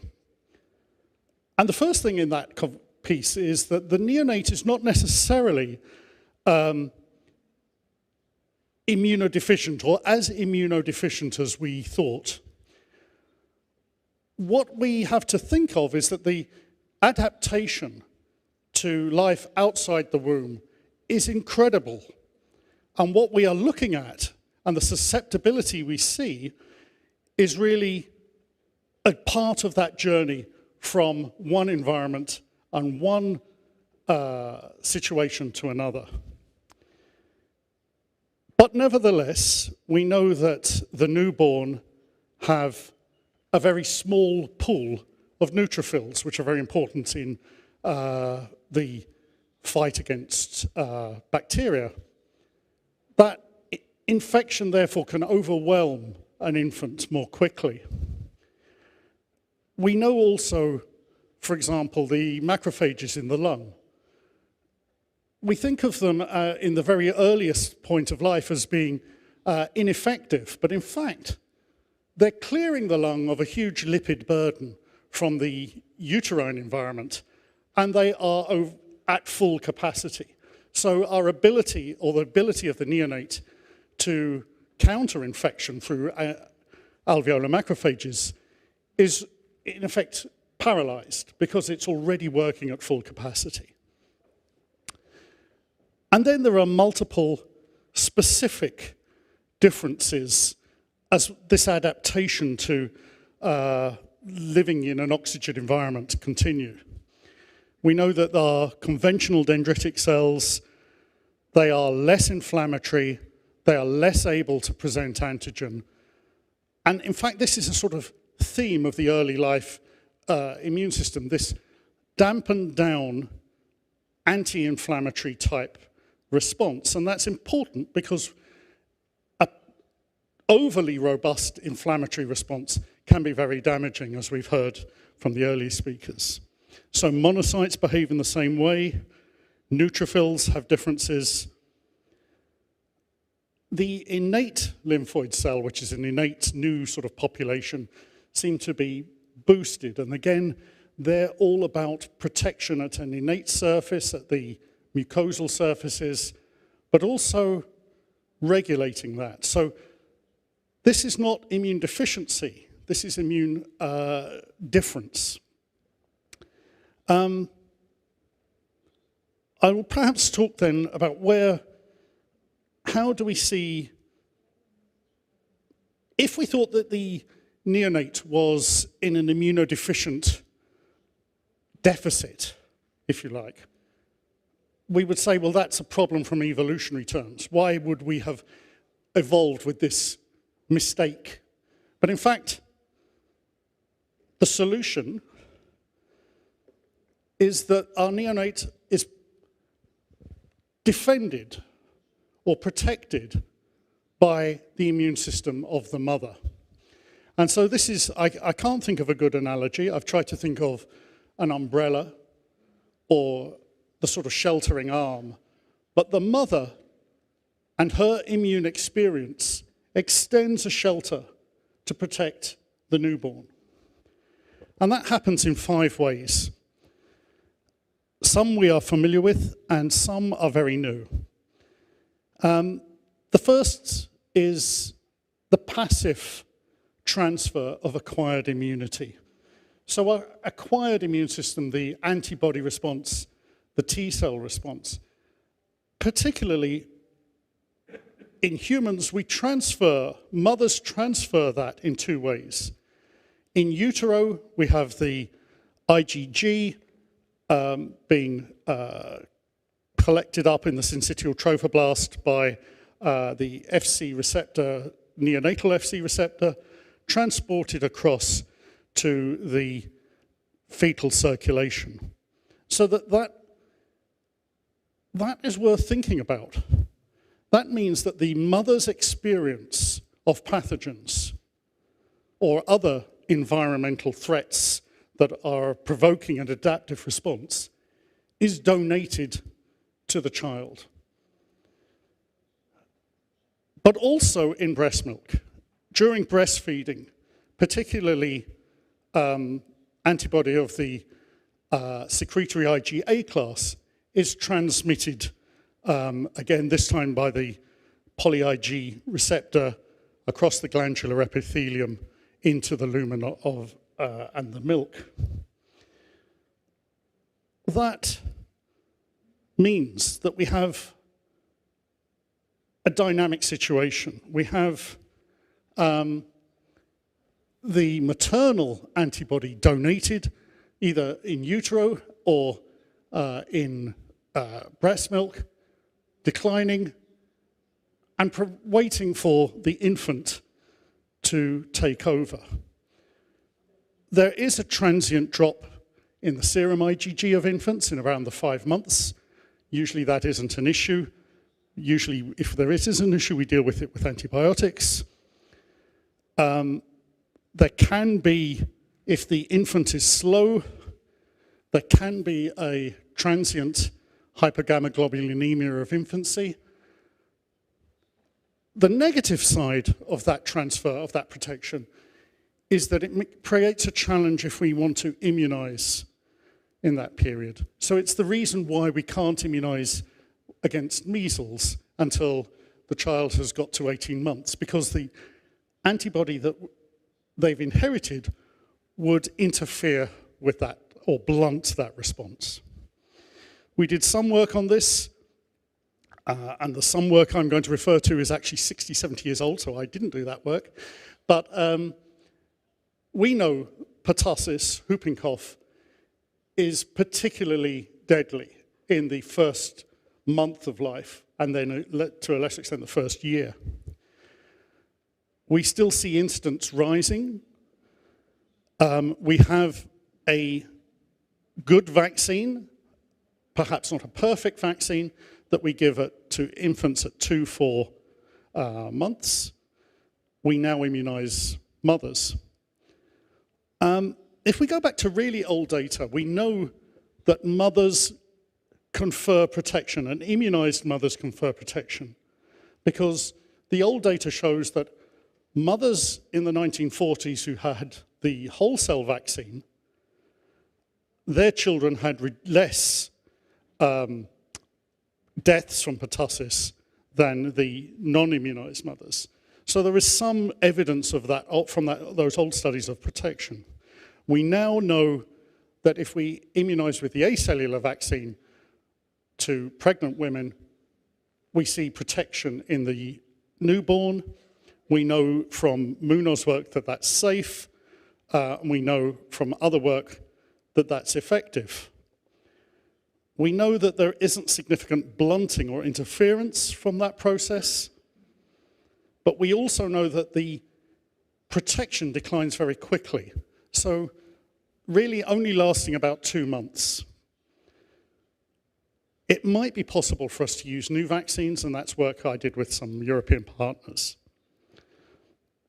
During that work, we had access to donated milk from mothers who had been immunized with the acellular vaccine, and these studies really just show how robust the antibody is, and might be more interesting for the donor milk population, that the IgA survives repeated freeze thawing. So we have 4 or 5 times of freeze thaw cycles of milk samples, no loss of IgA activity.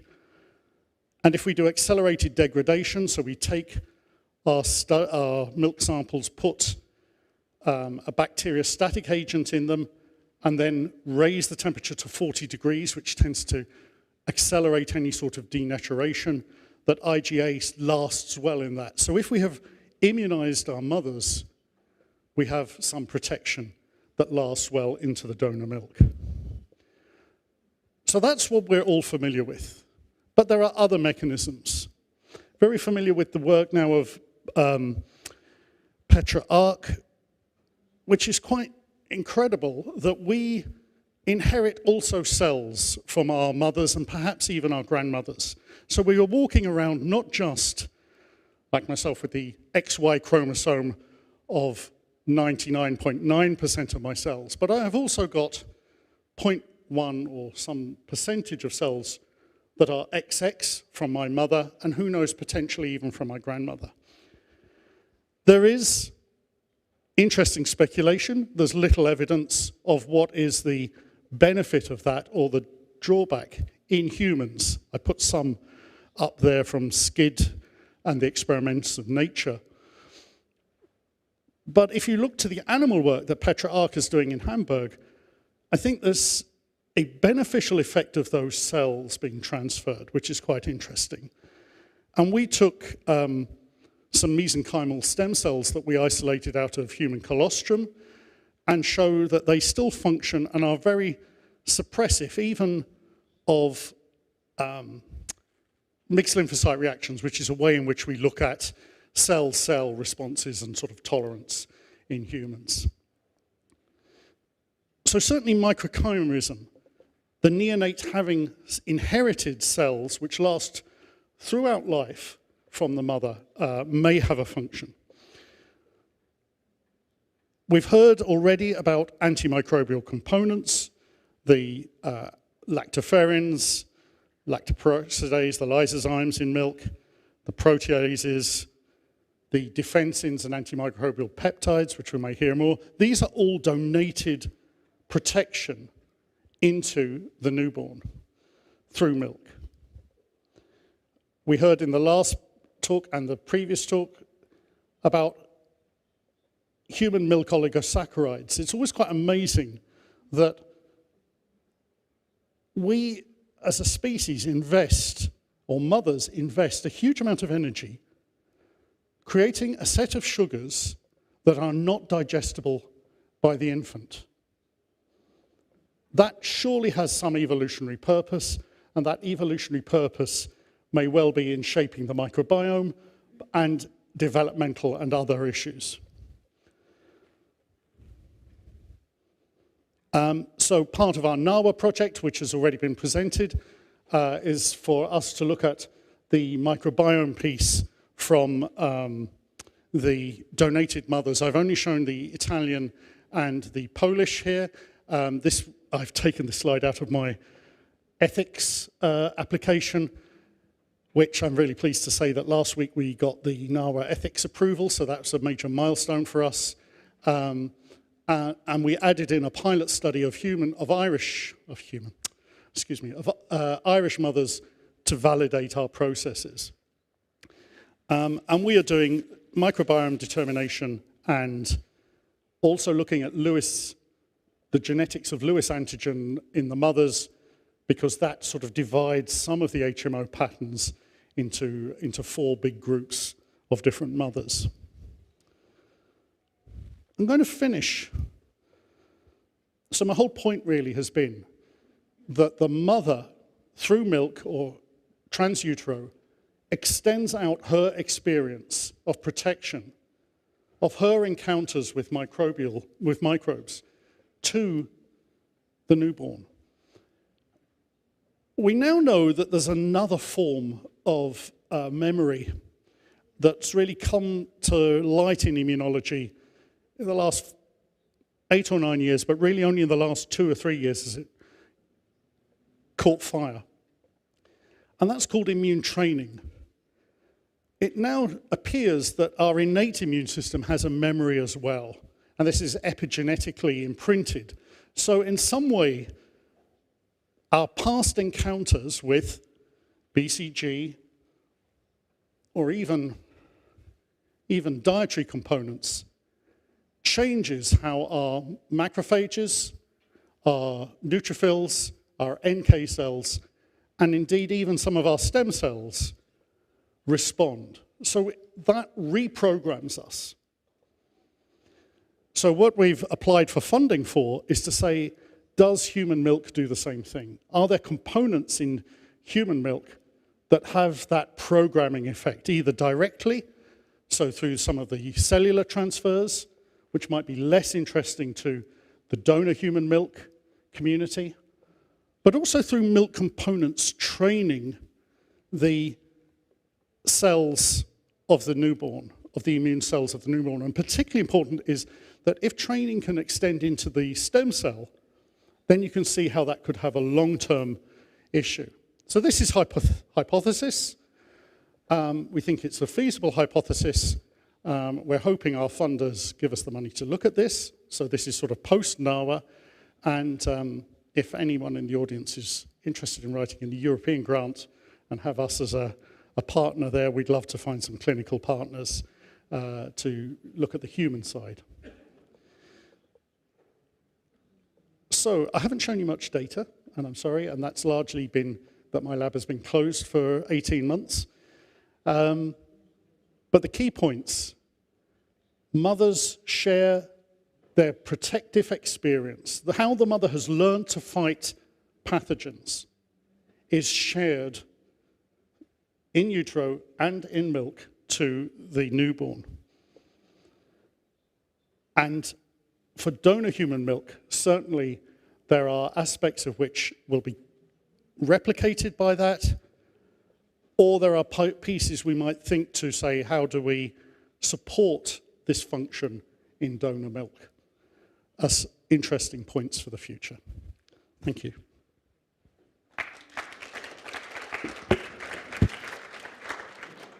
Thank you very much. Okay, thank you. Thank you very much, Professor. It's a pity to say, but all of us were closed for a month already. But I hope now we have a chance to fix this and start to work pretty much normally.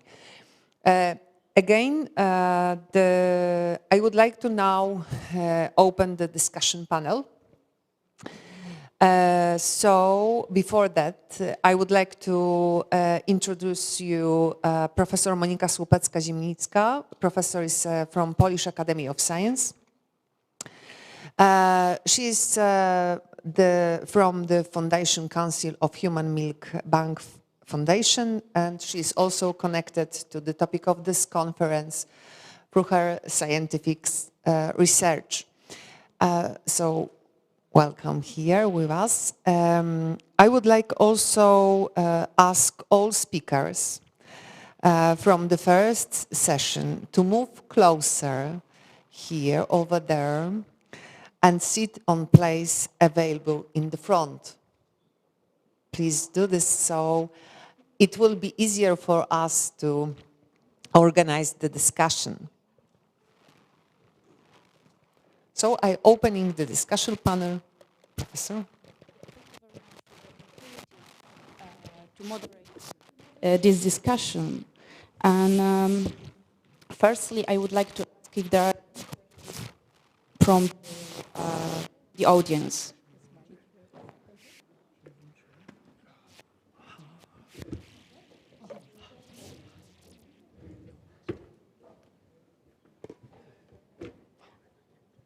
Actually, I can't see any questions, so I will use my opportunity to ask some questions to the speakers.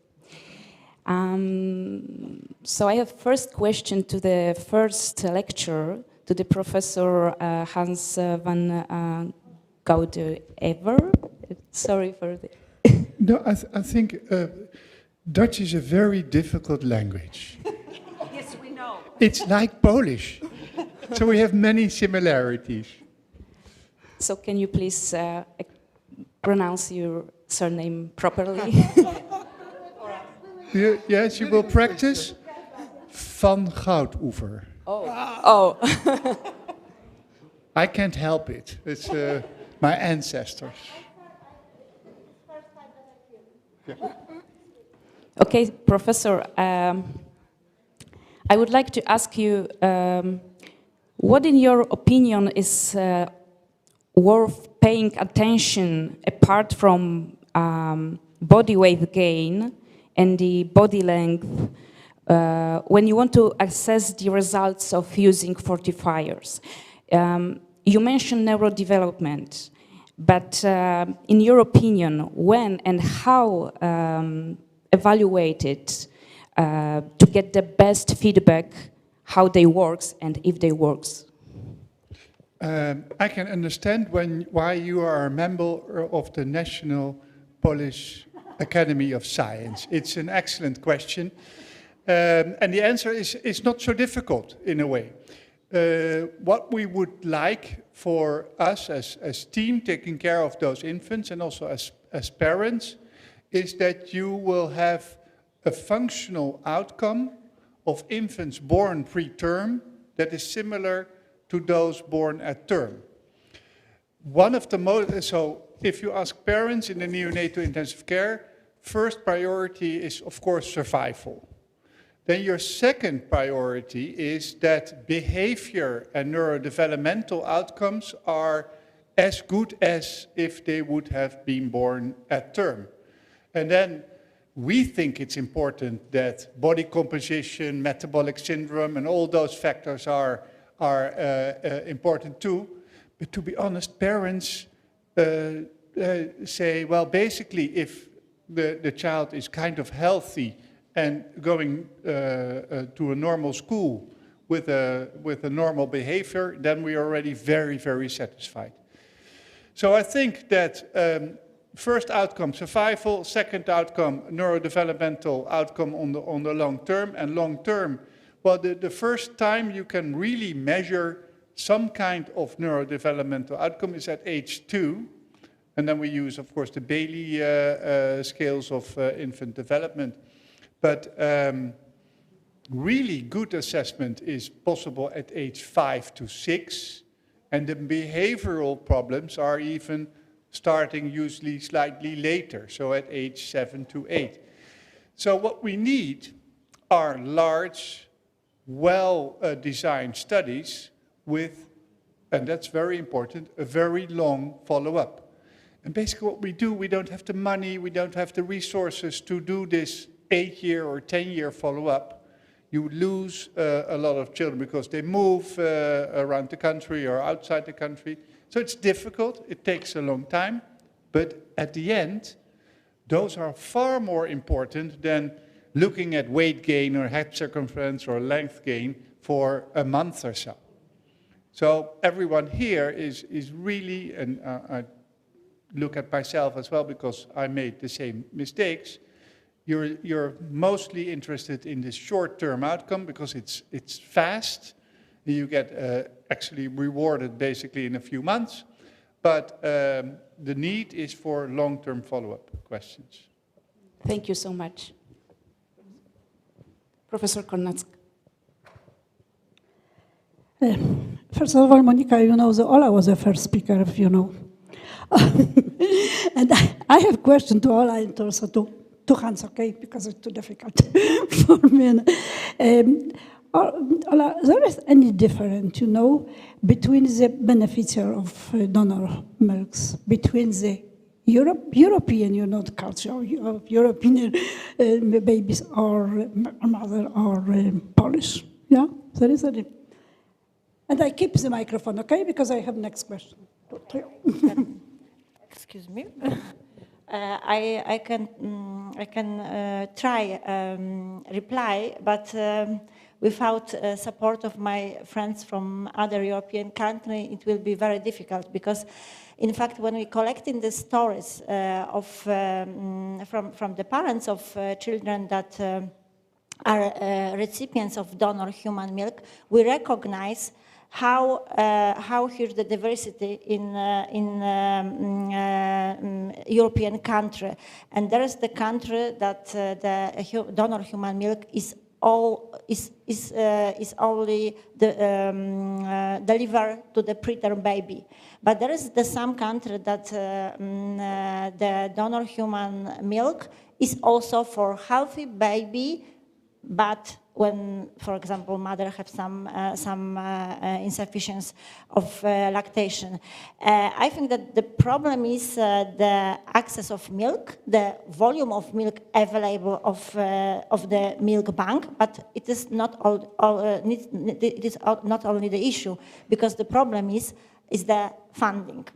In Poland, only for very limited group of baby, the donor milk is reimbursement by national health system.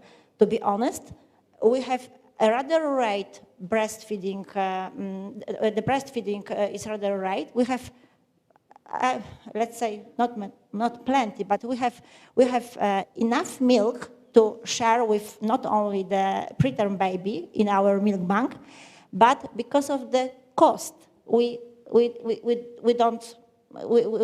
couldn't do it. So it is the problem, but our story that we collected from Poland show very, it is obvious that we need to expand. That means, for example, to provide the donor milk from mothers that couldn't breastfeed because of the chemotherapy, or for example, the parents, adoptive parents, because it is as well the reason. So it is not difficult to answer very clearly, but describe the situation, how it is complicated.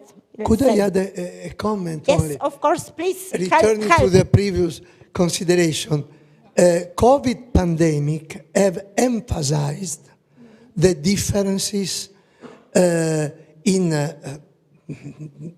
donor human milk access between different countries, also within the country, because difference in rules, in access of parents and so on. So it has been observed a great variability that worsened, this variability has worsened during pandemic.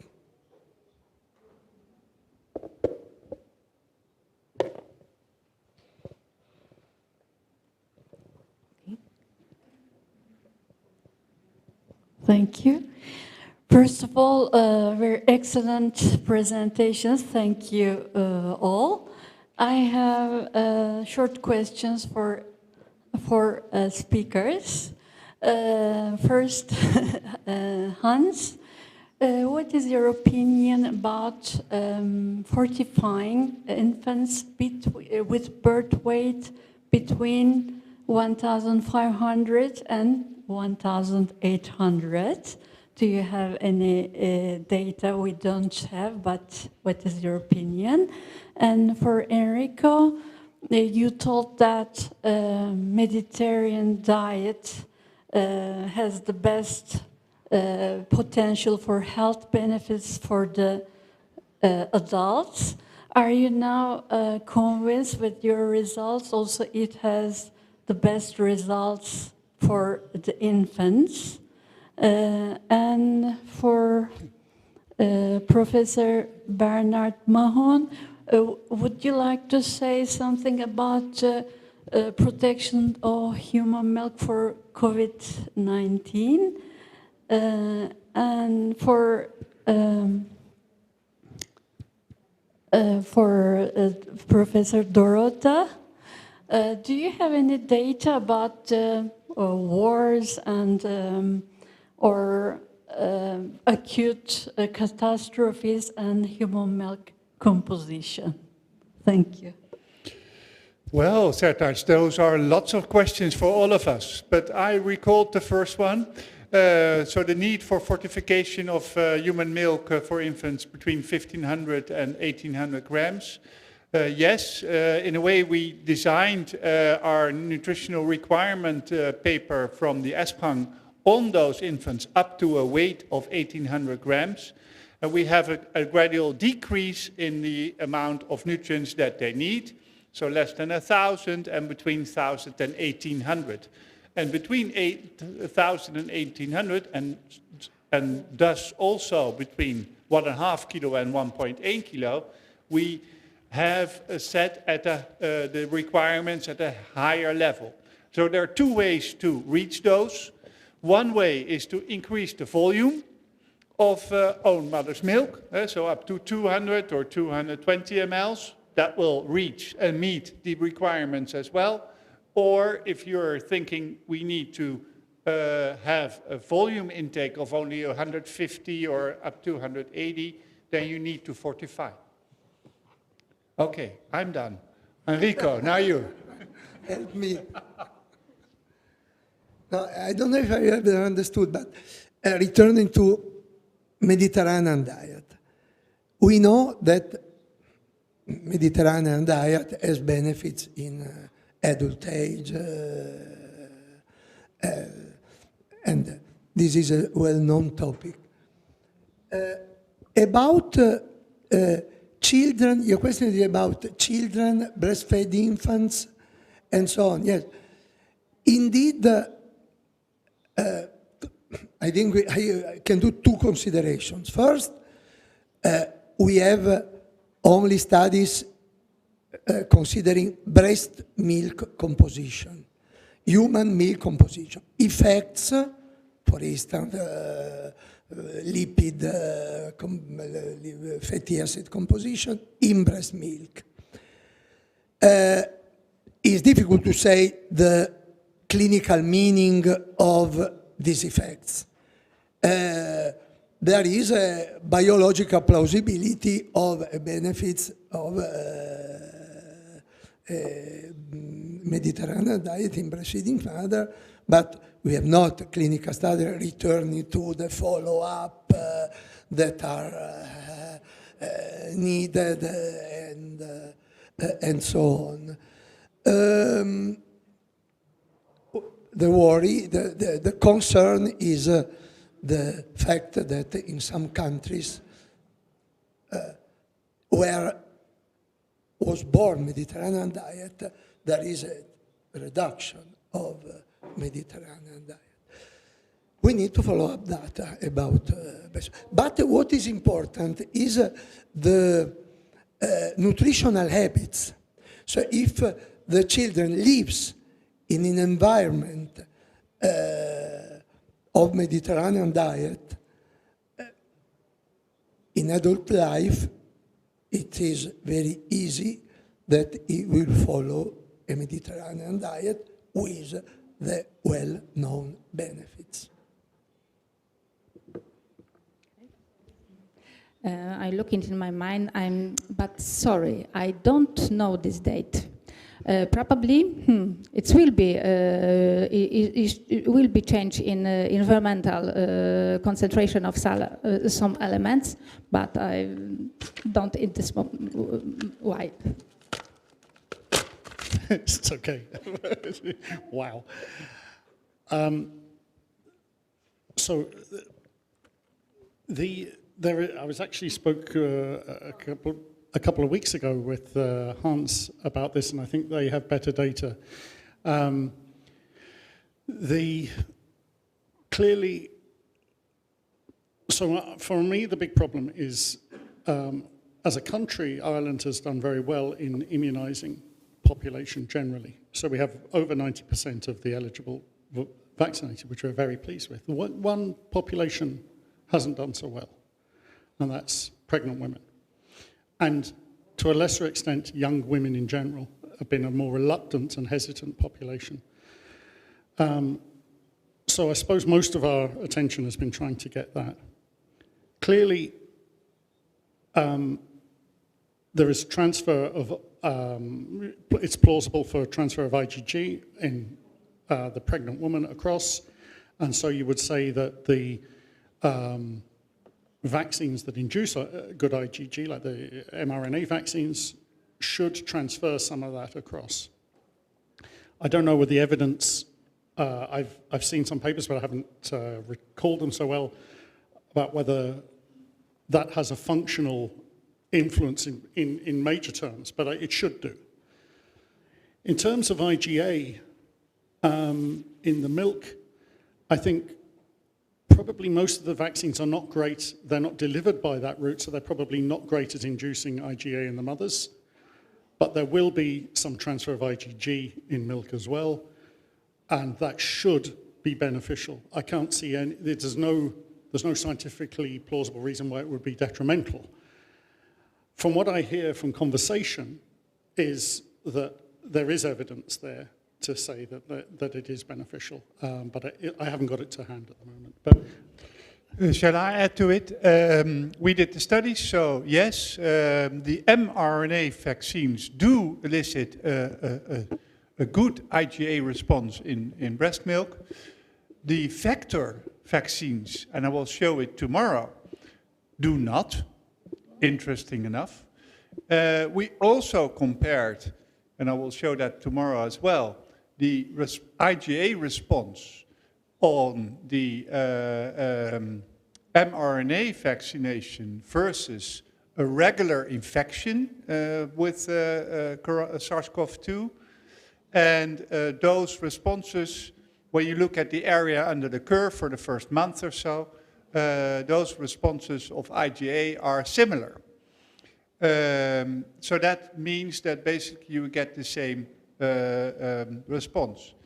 We are now conducting the vaccinated pregnant women, looking at, of course, their response. It's also an mRNA vaccine in dose, looking at their response in IgG in their maternal blood, but also in cord blood, and then also looking at milk in the first few weeks after birth, whether we see an effect there.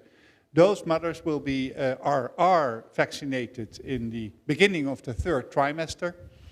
So we wonder whether we will see any antibody response in milk. And we did test it for efficacy. So not only the measurements of the levels, but also efficacy of the neutralization of a pseudovirus we used. And those are intact.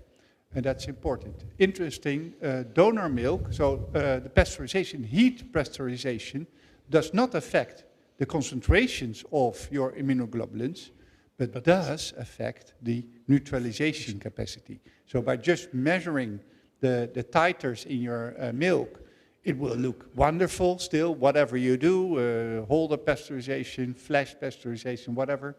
But when applying heat and measuring efficacy, it's gone, basically.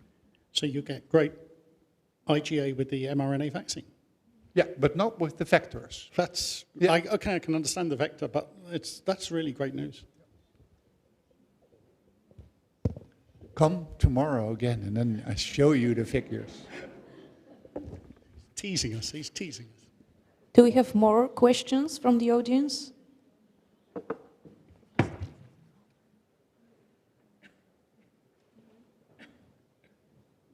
Dzień dobry. ale będę zadawać pytanie po polsku. Jest taka możliwość? Dobra, dziękuję. Chciałabym chyba do profesora Hansa zapytać, czy indywidualizujecie ten wzmacniacz w stosunku do mleka bankowanego?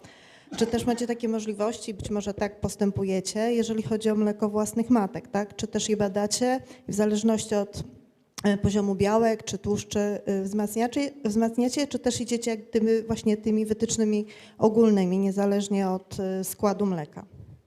Dobra. So the question. Thank you. So the question was if you investigate the donor mother's milk, or you just use fortifiers on a base of recommendations? Yeah, I understand. So what we do in our unit, but there are many different strategies. What we do in our unit is that we have a standard fortification procedure. Usually we have mixed own mother's milk and donor milk. There are hardly any infants that are on pure donor milk.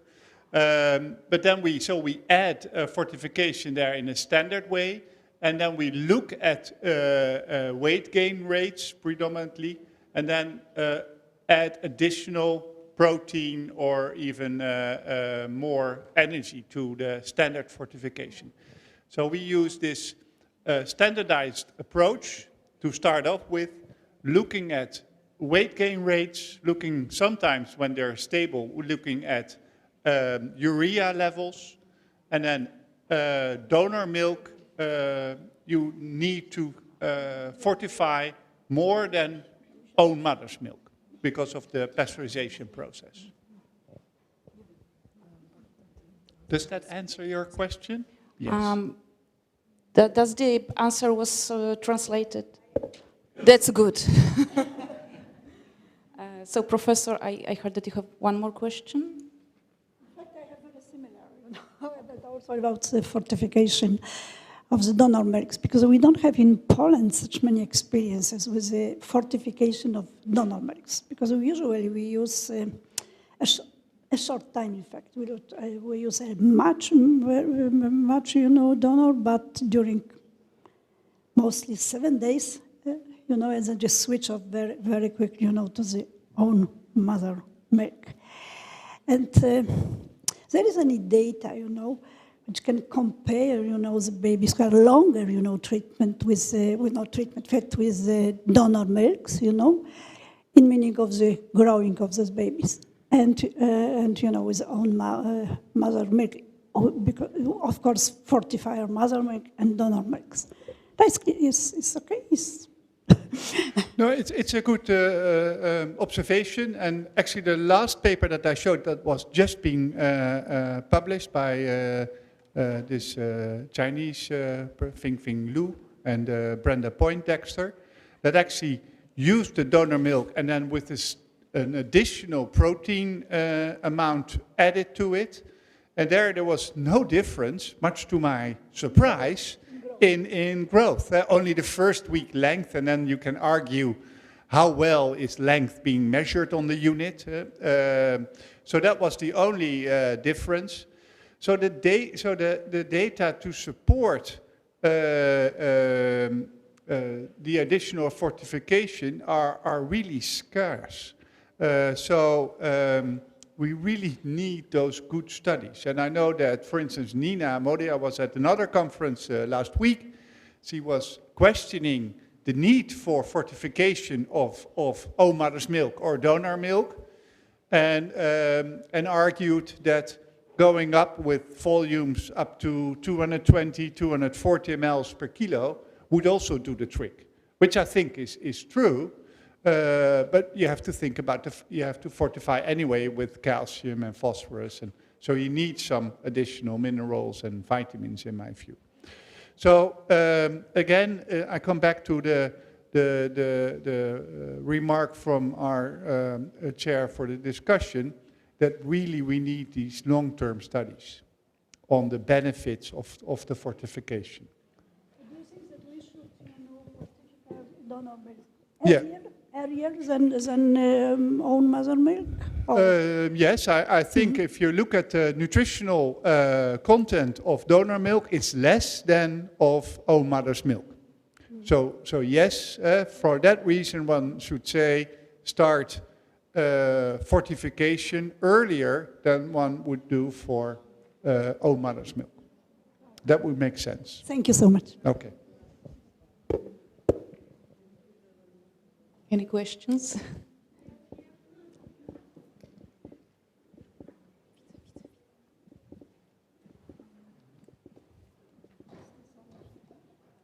Thank you very much. Jan Mazala, I'm from Poznań, Poland. Congratulations on your fantastic session and the topics. And I have questions to Hans. I will skip the name because we've met before, and to Professor Bernard Mahon.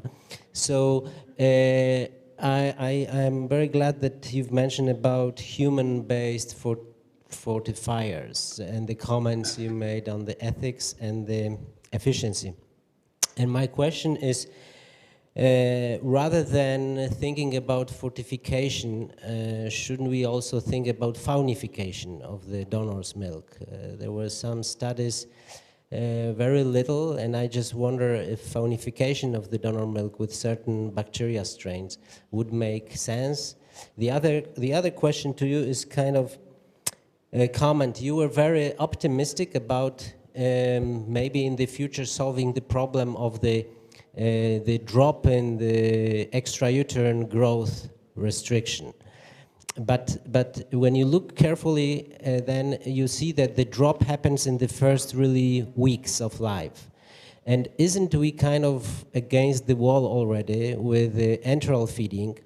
Because it's a big transition from intrauterine to extrauterine life, and we shouldn't focus more or maybe better parenteral nutrition during this first 2 weeks of life.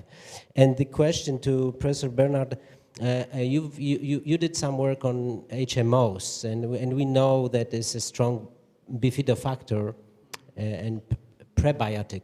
And I just wonder if, and we know what is the role of bifido and the lactobacilli in the shifting the immune system during first weeks of life for the newborn. So are you aware of any clinical studies or maybe non-clinical animal models that would link HMOs to, for example, early signs of allergies such as atopic dermatitis, etc., etc.? Thank you. Shall I start? So excellent questions. Thank you very much. First of all, the first one is addressing what type of pasteurization techniques one should use. I think we're on the edge of seeing the start of trials that uses different ways of pasteurization. And there are basically, I think, 2 or 3 that are at the moment as on the target list. One is the high pressure pasteurization, and Alexandra here knows everything about it. The other ones are either on UVC or sonification. I think we are on the way of improving in that way the quality of donor milk, and Eva Contopodi, who's sitting there at the last but one row, will finish her PhD on all the effects of all different ways of pasteurization on both thermal and non-thermal ways. So we will need to see those results in real life to have a good estimation of how the improvement will be. It's also good to know that donor milk, when compared to formula, the only benefit that is being proven now is some weak evidence that total necrotizing enterocolitis rates are decreased and nothing else. So I really think that we could work on improving the quality of donor milk. So that's one. Then the second question you had was on the weight gain losses, and that those basically occur early in the postnatal life of those infants. And you're completely right. And it's good, I think, to have some weight loss as it is physiological. So a weight loss of about 0.5 to 0.8 standard deviation is appropriate, but not more than that. I think that with the rates and the protocols that we use now for parental nutrition, we're pretty good. I think that is the parental nutrition phase is the good phase, I think, where we made lots of improvement the last 10 to 15 years. Where we fail at the moment is the transitional phase. The transitional phase from parental, when you taper down your parental nutrition and you, at the same time, you're increasing your enteral nutrition. And that is the phase I think we're still not doing our best enough.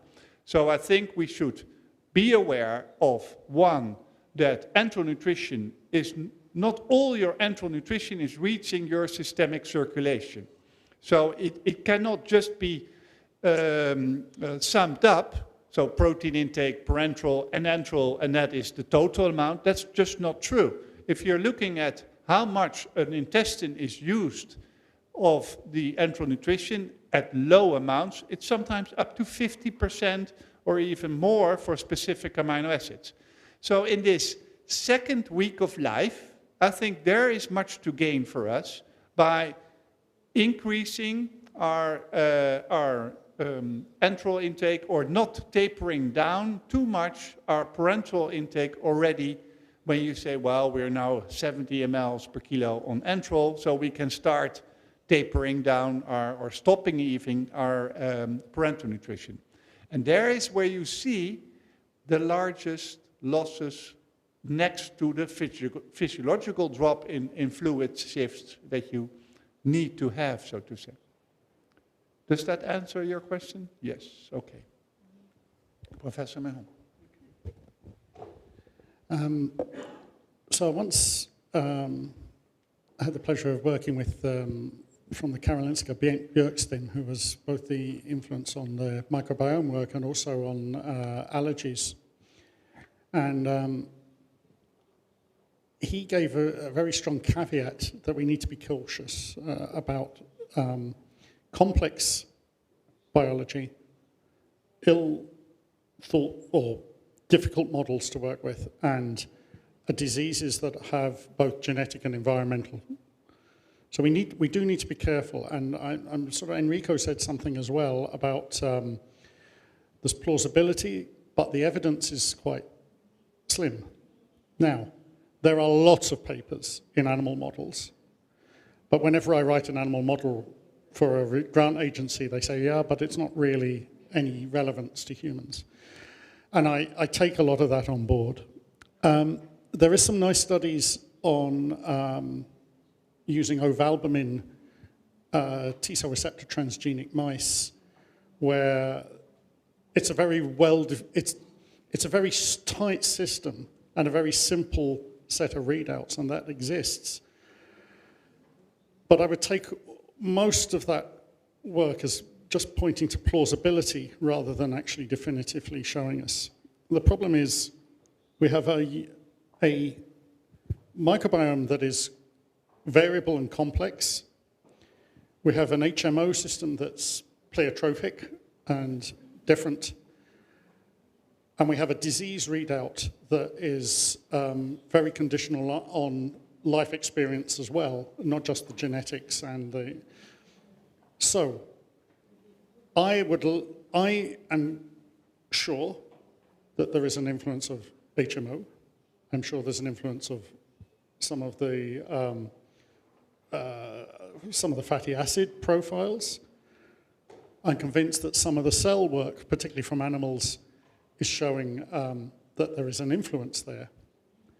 But if you ask me to point to definitive animal studies, I think that is... there was a nice review, I think, by one of the French groups, maybe the group from Nantes, where they cited some of that work, but I think it's very hard to get a definitive thing out of a house dust mite model or an ovalbumin model.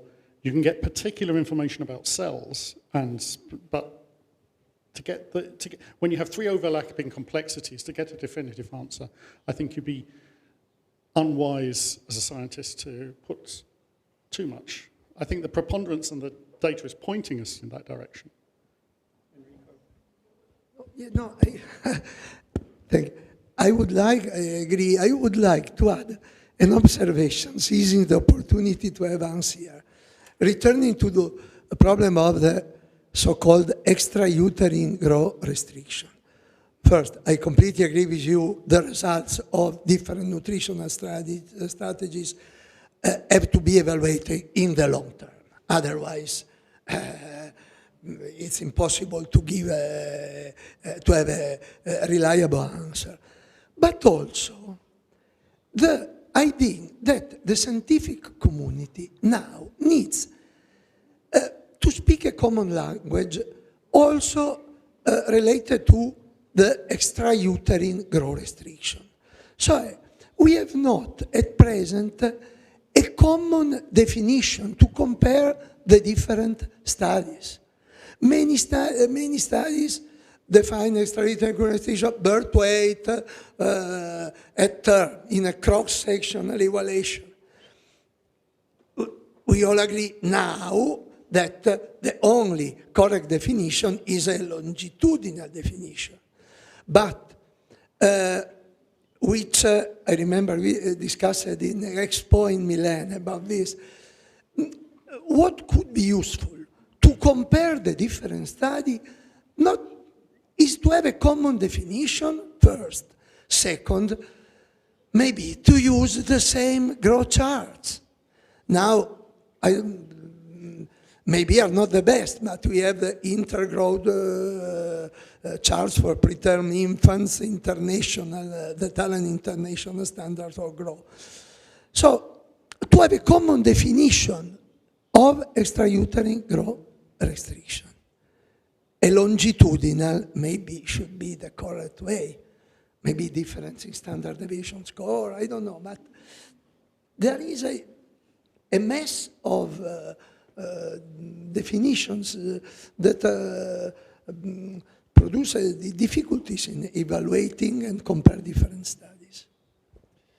You're absolutely right.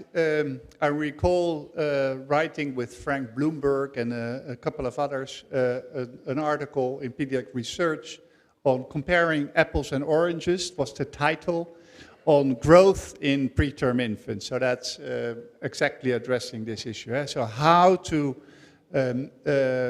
define growth, how do you measure it? It's also, how do you calculate it? It's something I completely agree with longitudinal data as compared to cross-sectional data. So we're trying to do so, but not everyone listens. I don't know how. It's like at home. No one listens at home to me as well. Huh? The length is measured, the length, the body length. Consider studies on growth of preterm published in the last year. Have a look. How many studies define the instruments and the technical of measurement and the growth chart used to define the growth? Have a look. Tomorrow morning, 9 o'clock, we can collect the results. Actually, just going back, I was thinking, and I meant to thank some people on my slides, which I apologize for missing, but some interesting data actually in the adjacent field.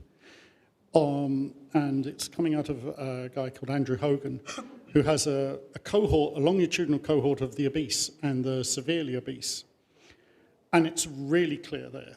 They can say the clinical features, the biochemical, the cellular features. There is a reprogramming during obesity that means that your flu vaccine is only 50% the efficacy. And the interesting thing there is that it's not just, it's the combination of the clinical with the cellular stuff that really shows that the metabolism is switched and the immune response consequently is completely different and very much favoring the atopic phenotype. that would give us some confidence that the same mechanisms, both the nutritional mechanism and the cellular mechanisms, would be similar and or have parallels. So that gives us, I think, an insight into what we should be doing.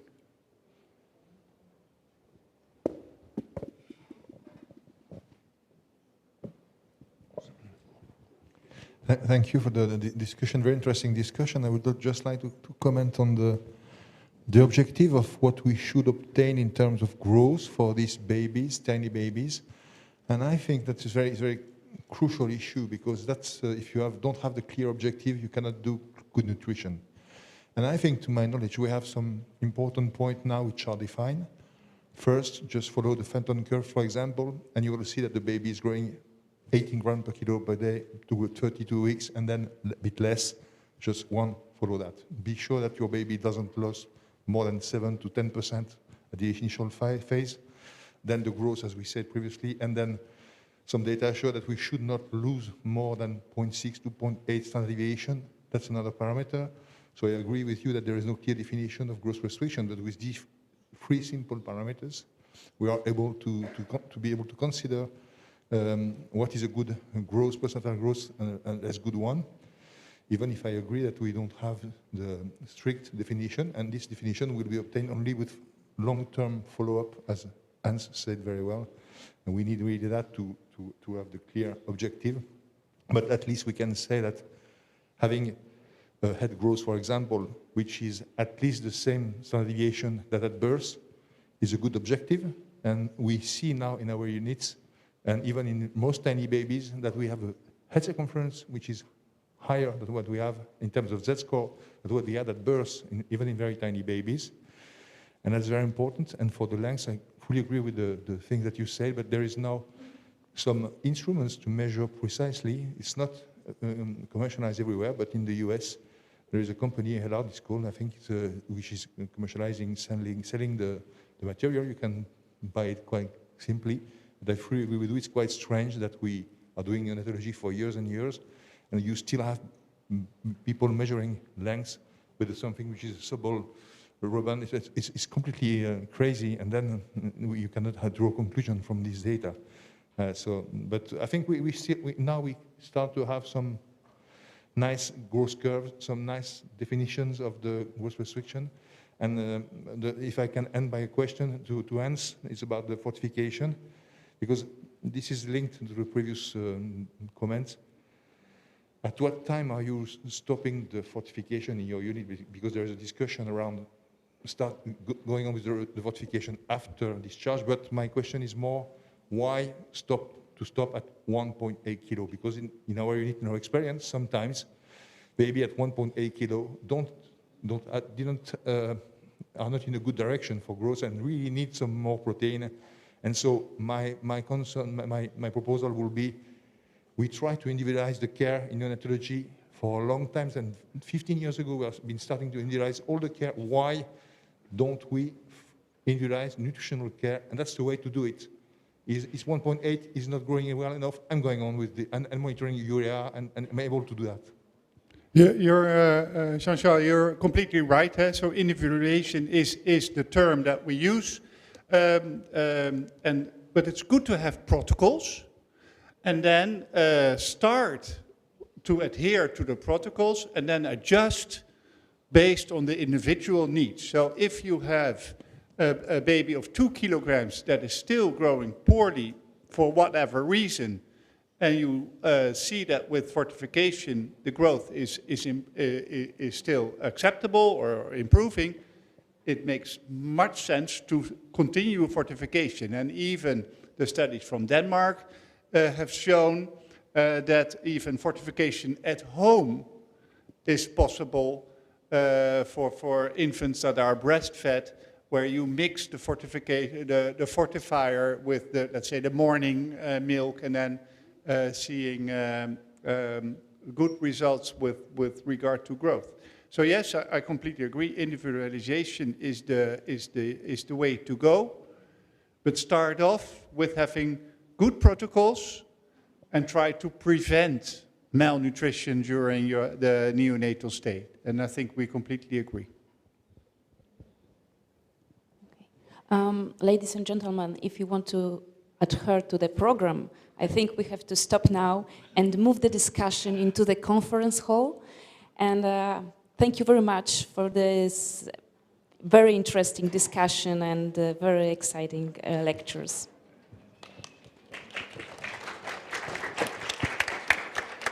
Thank you very much for your contribution. Please stay with us for a while because we have a small gift for you.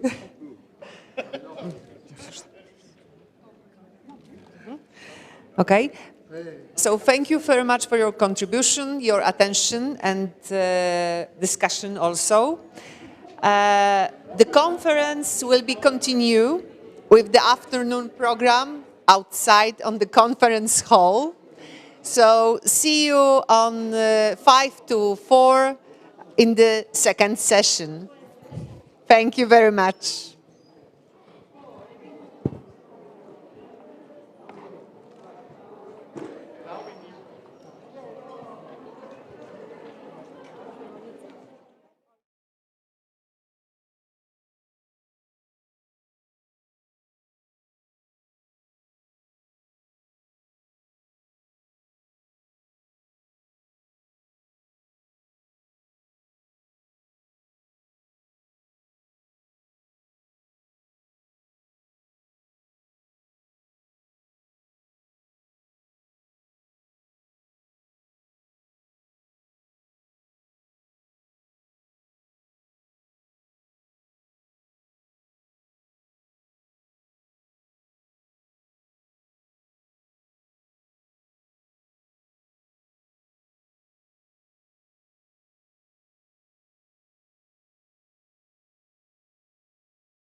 Ola zaczyna, tak? Tak.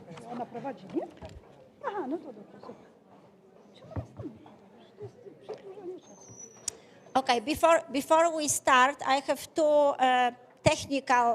technical issue for people that in Warsaw. The transport from our meeting to the Novotel Hotel will be provided just after our session, and after that, 6:15. The transport will be provided for international guests from the Novotel Hotel to the place that we will meet together for a dinner. So we will be waiting for you outside the entrance of Medical University and in the entrance in the Novotel Hotel. If you have any problem with this, I hope we can find each other to go together to the dinner. Okay, let me introduce the first speaker to the second session. Dr. Tania Cassidy is affiliated in School of Nursing, Psychotherapy and Community Health, Dublin City University. She is social scientist with specialism in social anthropology, cultural sociology, and sociocultural psychology, whose work has concentrated on health-related issues. Her current research focuses on global story of maternal generosity, including human milk donating. And I have to say that we have first met 2007 in UKMB, and it was the time that I recognized that human milk donation is not only a biochemistry, that it is only a social science. And I am very happy that I took the opportunity to ask Tania as a main researcher in our NAVA project of the socio-economical part. Please, Tania, the floor is yours. Oh, thank you so much, Alexandra. Can everyone hear me? Is it fine? Yes. Okay, great. So in terms of what I was at, I thank you, Alexandra, and thank you to the NAVA project for supporting this wonderful research. But also what I wanted to do was to apologize for not physically being there in Warsaw. Warsaw is a wonderful city, and I very much wanted to come, but unfortunately, my current president of Dublin City University has asked staff not to travel for work purposes. They actually live in Maynooth, so where Bernard is from, and his university did not have that stipulation, but ours did. So as Alexandra pointed out, I'm a social scientist by training. I've actually had my PhD since 1997. I received it from the University of Chicago in the Department of Sociology. But the Department of Sociology at Chicago is an unusual sociology department in that it actually overlaps between several different social sciences. And what I'll talk about in a moment is how those different social sciences have always influenced my own research and can and do influence research on donor human milk. I've put this here by way of disclosure. Partially, I've received funding from a number of projects throughout Europe and Ireland and Fulbright to go to the United States. But generally, all of my research is funded by competitive academic research funding. I do not have funding that comes from commercial or other venues. In terms of this also, I have been working on this topic, as Alexandra pointed out, since 2004. 2005, my first presentation on the topic was in fact the one that Alexandra visited in 2007 in Chester at UCAM. And I am now the ethics advisor for the UK Association of Milk Banking. I wanted to sort of begin with a framing of thinking about where sociology fits into thinking about things. And as a social scientist, historical backgrounds are always key to how I think about things.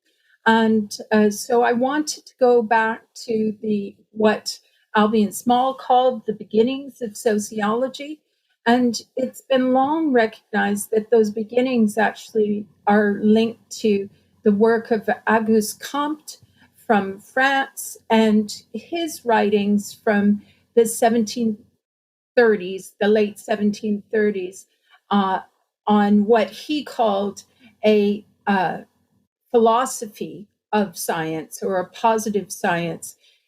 It is, however, important also for me as a social scientist that if you even ever so slightly scratch the surface of these historical understandings, you can often find presentations that are as important often by women. And one of those people is, in fact, a woman, a British social theorist named Harriet Martineau, who in fact translated Comte's work from French into English in 1859 and therefore gave us the term sociology. We know that people had thought about social issues and social relations, about how people interact forever. And we have lots of people who have traced this back historically and cross-culturally for centuries. But the term itself is a late 19th century term. And the additional reason why I wanted to bring up Martineau is because she also was a key person in terms of thinking about the application of some of these ideas to health issues. We generally also argue that the origins of what we call medical sociology or sociology of health and illness also is French and is linked to another founding father of sociology, Emile Durkheim. But that often has a characteristic of thinking how over time and across cultures, we can look at things that are consistent or different on aggregated levels. And we'll talk about this more in a second. In addition, I pointed out that as a graduate of Chicago, this has had also strong influences on me, of which historical influences are key and important as well.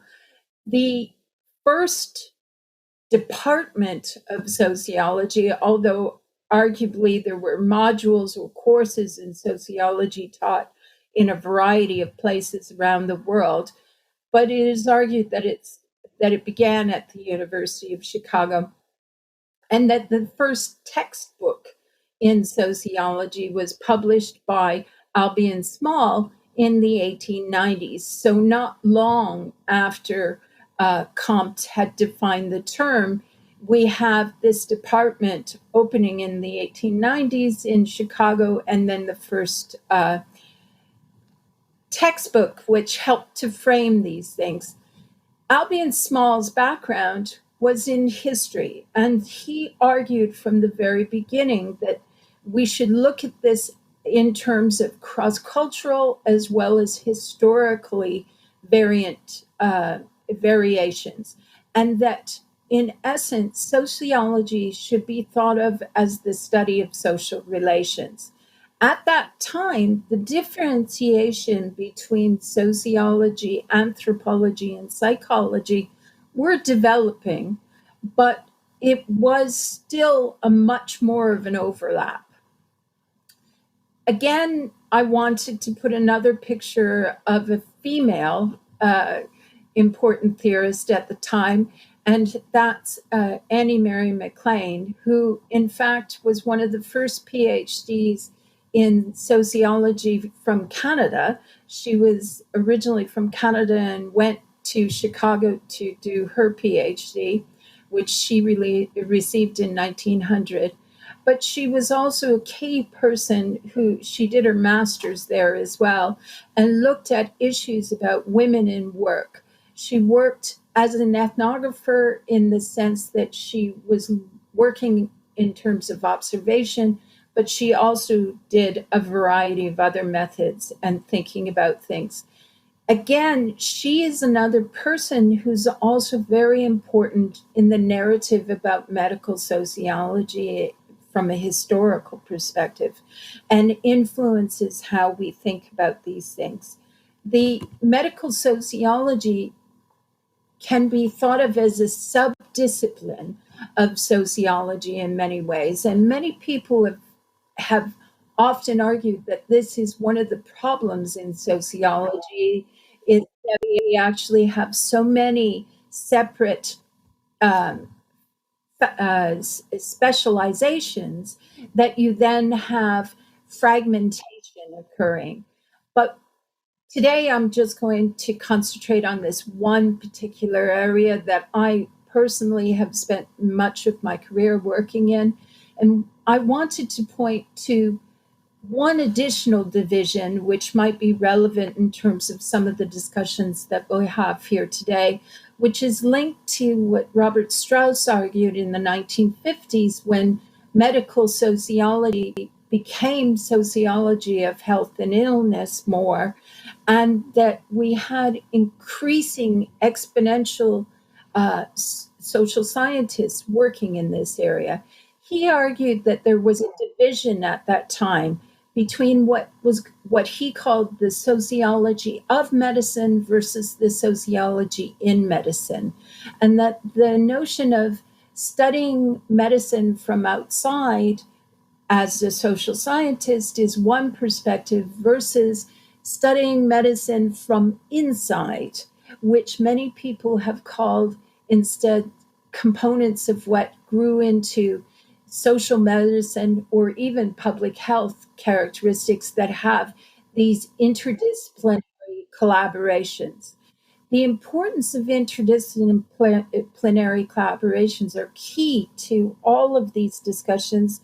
And social science, I think, argues this is so important for perspectives. We now have an increasing recognition in health research that health research not only can be made much better by different methods, but also by different interpretations, what we call in the UK and Ireland the public-patient involvement. So the expertise of others throughout make a key characteristic that is relevant to some of the things I think for what we're talking about here. I've also just put this slide here to show you, this is from my medical sociology class that I actually teach at DCU, and it's to show those complexities of health and illness and how we have influences from not only biology, which I value and recognize, but recognize that that biomedical perspective often is the one that has a more pervasive vision, but also including social and psychological considerations in terms of things. I'm going to just quickly also mention that at Chicago, some of the important characteristics of these things are thinking about methods as well. And that's what I want to spend some of the rest of what I'm going to talk about in terms of methods. My own work, I have a special field in advanced statistics, and I worked with one of the leading mathematical modelers, Jim Coleman, when I was at Chicago. I've also spent a tremendous amount of time working with survey and interview methods. I was going to give a history about some of these methods and how sociology was key in terms of thinking about them, but I think that that's another paper for another time. And of course, I personally have spent a lot of time looking at and using ethnographic methods, which are often more defined or linked to anthropology, but are often very important for topics that are under-researched, because they can help to inform survey research and related methods better. So in the last few minutes that I have here to talk, I wanted to actually bring in some of our data from the NAVA project. As Alexandra pointed out, I've been fortunate to be asked to help to organize the socioeconomic data that we're pulling together for this wonderful project. Now, as she also pointed out, we don't have all of the data yet. Our plan ultimately will be that we have 40 to 50 donors from each of the 3 contributing donor countries, Poland, Italy, and the Netherlands. And currently, we have respondents 46 respondents who have come from Poland. Now in Poland, those respondents have come from 3 separate regions, which will be in the end an additional thing we'll have to talk about. And in Italy, we currently have 14 respondents, all of which are from Turin. In the end, if we end up with more respondents from different areas of Italy as well, that will be interesting. Whereas in the Netherlands, since there's one national service, it'll be interesting if there's a regional variation about where the respondents come from as well. When the respondents are first met, one of the things that we ask them to do is we've asked them to complete a socioeconomic questionnaire that we designed around a variety of things. First of all, we asked them questions, broad questions about why they thought about becoming a donor. And then we asked them some questions about their pregnancy. So when their child was born, if it was their first child, so on and so on. We then asked them very recognized socioeconomic or sociodemographic questions. Those questions include asking them how far or their educational background. We then also asked about marital status. We asked whether they were living with their partner or not.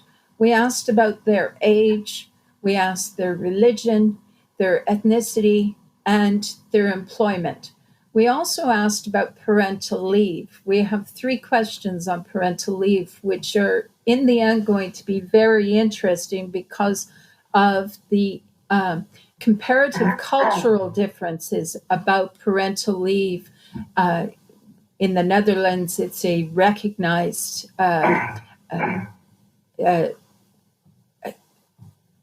service for everyone, and which is not the case certainly in Poland, but we'll talk about it as well. And then we also asked about income, partially because in the social sciences, when you combine education and economic or employment with income, you can talk about social status categories and think about that. And then we wanted to think about rural versus urban components, particularly in countries like Poland, where there's more diversion. And we also asked for distance from the milk bank to see if that made an issue. So we then, I'm not going to talk about this. They also are asked to do other things, including give donations of milk, which are analyzed, but also following components of thinking about their diets and so on. But what we did ask them then to do is each of these people are given a code, we never know who they are. And the analysis becomes anonymized in that sense that the code is only linked to each of the milk banks. We have no access to the original information whatsoever. But that code, they are then asked to take and complete an online optional questionnaire. I would have liked to have shown you some of the socioeconomic data, but unfortunately we weren't able to pull this all together because in Poland it's divided between a number of services, but the intention will be that very soon we will have some of that and we'll be able to share it at another meeting with you. But for now, we do have some information on the online questionnaire. So I wanted to finalize my discussion with thinking about this optional online questionnaire that we've asked people to then also complete. We use the online system called Lime Survey, which is a educational industry leading software that is available in a number of languages. They have currently 82 languages in terms of front end and back end access. And we took the questionnaire originally in English, then we offered it in Polish, Italian, and Dutch. So it's available for respondents to answer in English if they wish, or in their own language if they wish. We then had 13 questions that we asked them to consider, and I just wanted to go through this briefly. As I mentioned, it's optional, so if we expect to have fewer people who actually respond to this. And so we had 14 people so far respond from Poland, and an additional 4 partial responses. And then from Italy, we had 9 with an additional 2 partial responses. So that's actually a better response rate from Italy than from Poland, but we'll talk about and think about that later as well. So I wanted to briefly give you some answers to 3 sections of this questionnaire that we asked. And in the first section, in the first question that we asked, after they give their ID number, is we asked them how they heard about milk banks and how did they decide to become a donor. Now this, I've put 2 quotes here. These were randomly chosen based on one from Italy and one from Poland. The first woman said, "I knew about the existence of milk banks because of my profession. She's a midwife, and hence she was an employee of a neonatal ward. This is an important component in terms of thinking about who knows about these things." And then the second person from Italy said, when I was discharged from the hospital, the initiative was told to me, and I had a lot of milk, so I thought it was my duty to help children less fortunate than mine. We then had a second section where we asked people about some of their issues about informal breastfeeding and milk sharing, because these are some issues that are very important in some cultures, in particular Poland. One of my colleagues who's worked with me on this had done a lot of work on this, and we wanted to ask about this. And so we asked people if they had ever informally breastfed someone else's child. There's a long history about this having being a cross-cultural secret component. And as we expect, almost everyone said no to this question, but we did have one Polish respondent who answered yes. And she said, "Yes, I gave my frozen milk to my friend whose daughter was gaining little weight. And my friend had less and less milk with time, so she started to run out of individual feedings. So fortunately, a week or two later, after I gave her this, obviously, she solved her lactation crisis and went back to exclusive feeding. So I find that really interesting in terms of the rationale and how it supported the mother. And then the final question we asked people, which has ended up giving us a tremendous amount of information as well, was we simply asked people if they had any other comments that they would like to make. And we have had wonderful responses from people that will inform us directly to the social science questions that Alexandra mentioned at the beginning of today, of which part of this is that they say we need to try to get more information out there to mothers about milk banks. And in addition, we need to have logistical things like transportation of the milk. So in some cases, mothers have to, in the Polish respondents' case here, the mothers have to take the milk to the hospital, and they would like to see transport available. So we can have very practical information that we may be able to help services with, but broader information as well as about expanding information about milk banking in general. I've also put a variety of things here to think about methodological concerns for cross-cultural comparisons. As a social scientist, we have long discussions about different levels of things that we need to consider, not only equivalency between the different countries in terms of language and a variety of other things, but we also want to think about response bias and characteristics of that with all of the individual data and try to deal in terms of the design from the very beginning of how we think about how we interpret and then ultimately how we analyze the data. We will work together as a team and have input from each of the cultures to think about the analysis and the interpretation, and we'll all learn a lot from each other. So I'm not going to go through the rest of my PowerPoints because they're just specifics about some of those characteristics, and instead I will just say thank you for everything. Okay?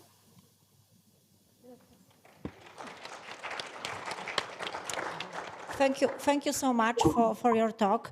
I would like to ask Urszula Bernatowicz-Łojko to hand the discussion, and discussion will be in this session after each of the presentation because of the time for technician need to connect another speaker. Ula Bernatowicz-Łojko is a neonatologist, please. She's represents the Council of Human Milk Bank, Research Council of Human Milk Bank Foundation. Please, Ula, the floor is yours for moderate our discussion. Thank you very much for invitation to this nice table.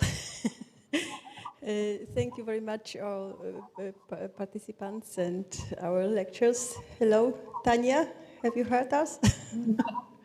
Hello. Yes, I can hear you, no problem.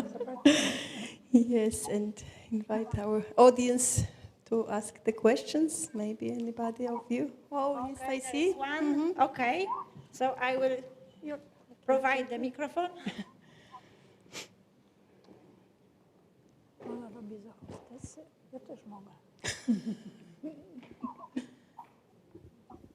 Thank you, Tanya, so much for your excellent presentation.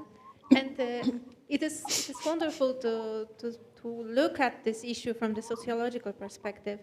And I would like to ask you, because this is a cross-cultural study, as you said, and as Professor Bertino showed in his presentation, there are many cultural differences between the countries regarding the diet, for example. Do you see from your experience or from the preliminary results of the study any cultural differences regarding the attitude to human milk banking or the organizational models of the human milk banking, which are based on the cultural differences? Thank you so much. Thank you, Margaret. That's a lovely question, and it's really nice to be able to answer. And I appreciate that you mentioned Enrico's talk as well, because there are a lot of overlaps in terms of the project and how we think about these things. We've actually found a variety of questions that are differences, even about the questionnaires themselves. For instance, when we list different things like coffee, we then had people in Italy saying, but there's different kinds of coffee. And so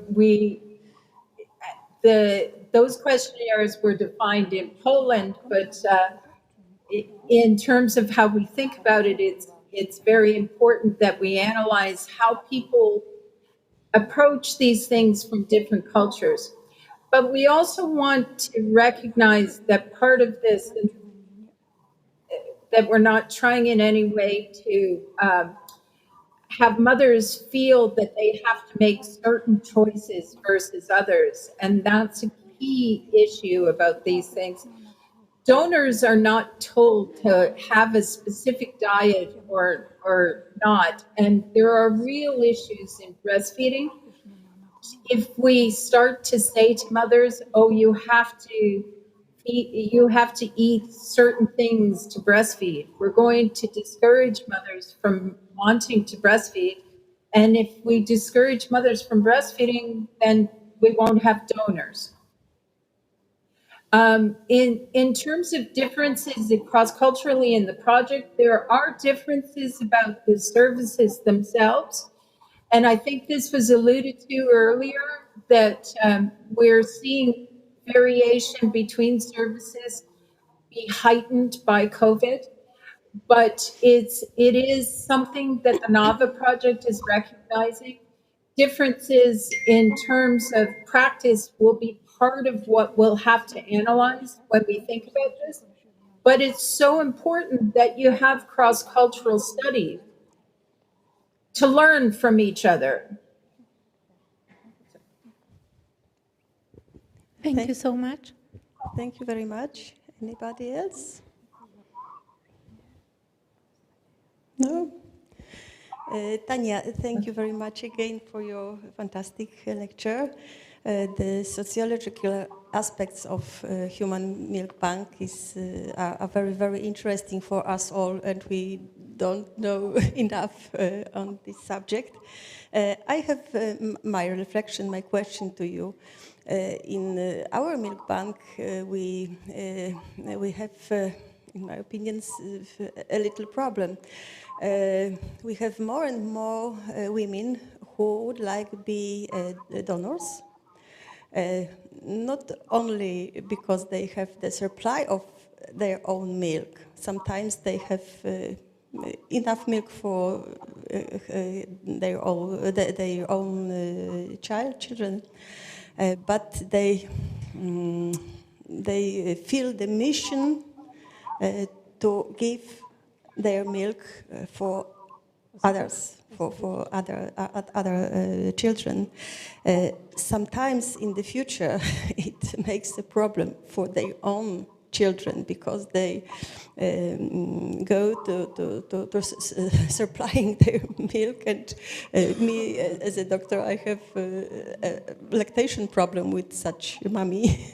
how to help her, how to speak with, to talk with her, because it, in my opinion, it not should be only the mission. What is your experience with this problem? That's a really interesting point, because obviously the most important thing is for a mother to feed her own baby.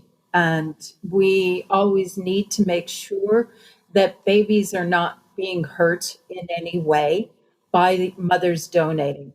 There is a real sense of feeling like you're contributing to community by donating. And therefore, we need to think about how we can support mothers to feel like they're donating when they're actually feeding their own babies too. And so if we value in society mothers feeding their own children, and that is something that's helping society, then mothers will feel that is a key and important event. And then when they're feeding their own babies and they have more supply, that they can feed other babies, which as a physician, physiologically happens, we can then have those mothers who wish to help other babies also help them. So, but I think it's a question of valuing breastfeeding for mothers for their own babies as well. Yes. Thank you very much. Have you any question to Tanya? I have one. Yes. Maybe it is not straight the question, but short comments, and I would like to know your opinion, because I know that you will be organize the workshop about the mother that lost their children, and after that provide milk as a donor. And it is very, let's say, difficult to cooperate with these donors that has some such strong and some such difficult experience. And to be honest, I am not very sure if we are well prepared as a healthcare provider to recruit this kind of donors. Do you think it needs some additional assistant like a psychologist or physio or any kind of support to start cooperate with this donor that has some experience? Please tell something about this. Alexandra, thank you so much for bringing that up, because as you mentioned, we were organizing a webinar on this issue, and we actually have people presenting from Australia, Vietnam, Israel, the United States, and the UK. This is a cross-cultural topic because, of course, unfortunately, people lose their infants everywhere in the world. And so it is a topic that unfortunately we see everywhere. Now, we don't see necessarily mothers being able to donate everywhere in the world, nor is this the case that every mother who experiences the loss of her baby wants to or needs to donate. And I fully feel that milk bank services should not be recruiting mothers who are bereaved after the loss of a child, but instead that this is a service that's available for those mothers who do want to donate. For some mothers, this is actually a way to heal, but it's not the case for all mothers. And so we have cross-cultural differences as well as differences within cultures and individually. Maternal grief is the most complicated form of grief there is. And we need to be very careful with that. So in terms of thinking about your point about having specialized help within milk banks to help services, certainly having people who are trained about grief is an important component. And I think it's important that we talk about this because it's a topic, again, that we often don't talk about. And yet some mothers can have benefits from at least being able to have a conversation. Now, physiologically, it's actually something that we also should talk about, because after a mother loses an infant, She has physiological components happening to her body that we often don't talk about as well. So that is an important level on all of those aspects. But in terms of donation, it's a more complex one. But at least we should talk about it. Yeah, absolutely. Thank you very much, Tanya, for your Thank you. Thank you so lecture. much. See you soon.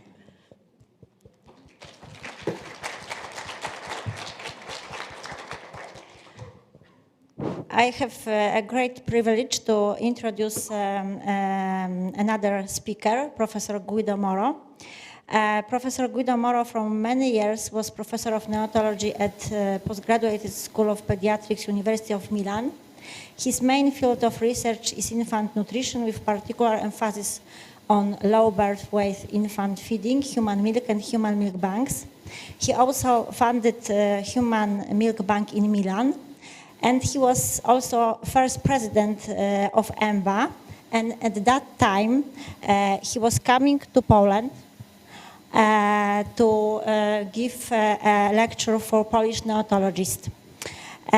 Currently, still, he is a member of board of EMBA and a president of Italian Association of Donor Human Milk.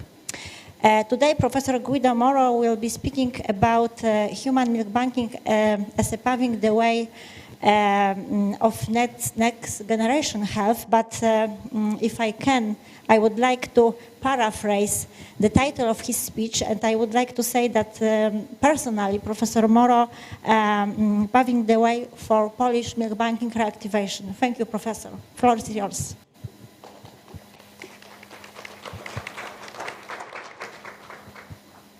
Thank you, Alexandra. First of all, can you hear me? Yes. Okay. So thank you, Alexandra, and it's a great pleasure to be here with you, even if not physically, because, as you know, surprises are behind the corner, and I had already my tickets in my pocket, but something happened, and now I'm giving my presentation from my home. So, I will try to go on this presentation, but there are some technical problems.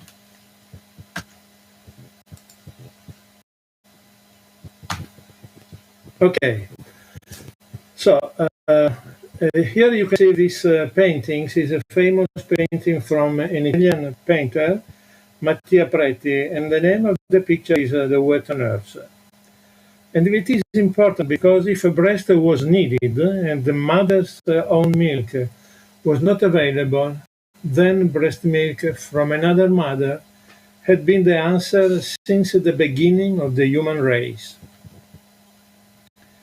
The origins of donor milk banking go back to earlier times, when children were breastfed by friends, relatives, or strangers, a practice that was referred as wet nursing. Evidence of the support for wet nursing is already present in the Code of Hammurabi, dating to 1780 before Christ. So, wet nursing played a prominent role in both ancient and history. But something happened because the problem of wet nurses became important at the end of the 19th century. If some milk is not available, milk from another mother has always been the answer. The professionalization of this necessity through the wet nurse had been under attack for over a century and began to become even more demonized as this of Queen Victoria and Albert's son being offered alcohol from his drunken wet nurse illustrates. So the end of the 19th century in Vienna is marked by a strike by wet nurses looking for better wages, more human working conditions, and relief from agents who took substantial financial gains from both the wet nurses themselves and the families in need of a nurse. And this was in July 1894. And you hear the article of a newspaper speaking about strikes nurses. transition from water into milk banking began in the early 19th. And a few people deserve to be known for their impact in the history of human milk banking. So the people we see from now on, they are important, they are the pioneer of milk banking over the world. The first person is Theodor Eschenk. He was chair of pediatrics at the University of Vienna. He indicated that the intestinal bacteria of the breastfed neonate were significantly different from infants fed in other ways. His efforts resulted in eventual construction of the Imperial Institute for Maternal Infant Care and in the opening of the first human milk bank in the world. The year was 1909. This is Fritz Talbot. He lived from 1878 to 1964 in Norfolk, Massachusetts. In 1908, Dr. Fritz Talbot spent 3 days riding streetcars in Boston looking for water nurses for a sick infant under his care. Talbot later lamented that he had traveled many miles and wasted a great deal of time hunting for wet nurses during his early career. In 1910, he took decisive. He set up the Directory for Wet Nurses, the first institution dedicated to providing human milk to needy infants, and the prototype for the breast milk bank. It was a miniature dairy with all modern appliances. The women recruited were paid by their homes and visited daily by a nurse, as most would not have been had refrigeration at home. The next step for this man was the opening of a true human milk bank at the Boston Floating Hospital, an hospital built in a ship anchored in the city harbor. This is a laboratory at the Boston Floating Hospital in 1906. This is another important person. This is Francis Parkman Denny. He is credited with establishing the Boston Milk Bank at the Boston Floating Hospital in 1910 with the support of Fritz Bradley Talbot. Denny and Talbot introduced the training for syphilis and tuberculosis in the women who wanted to donate their milk. This is Mary Elise Kaiser. She started the first German milk bank on May 19, 1919 in Magdeburg, Germany, pediatric department of Alsta Hospital. She created also a human milk collection station in Erfurt, where she wrote guidelines for institution and functioning of the collecting stations. The organization of this station in the 30s and 40s represented an inspiring model, not only for all the human milk banks in Germany, but also for the ones in Finland, US, Argentina, and Soviet Union. And this is Isaac Abt. This man invited the electric pumping in the year 1922, and here you can see in the left part of the slide, Abt's breast pump utilized in the Cleveland, Ohio, USA Maternity Hospital. So now from men, from people, we pass to a historical period. We pass to dates who represent the milestone in the history of human milk banking. And we start with the dreadful period for human milk banks, the 70s. Breastfeeding rates fell drastically all over for many reasons: social conditions, increase in female work, spread of artificial milk, and forms of distorted advertising. And the dreadful period continued in the 80s.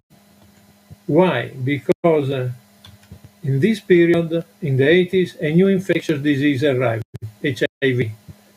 As it is transmissible through breast milk, this led to the closing of many milk banks around the world.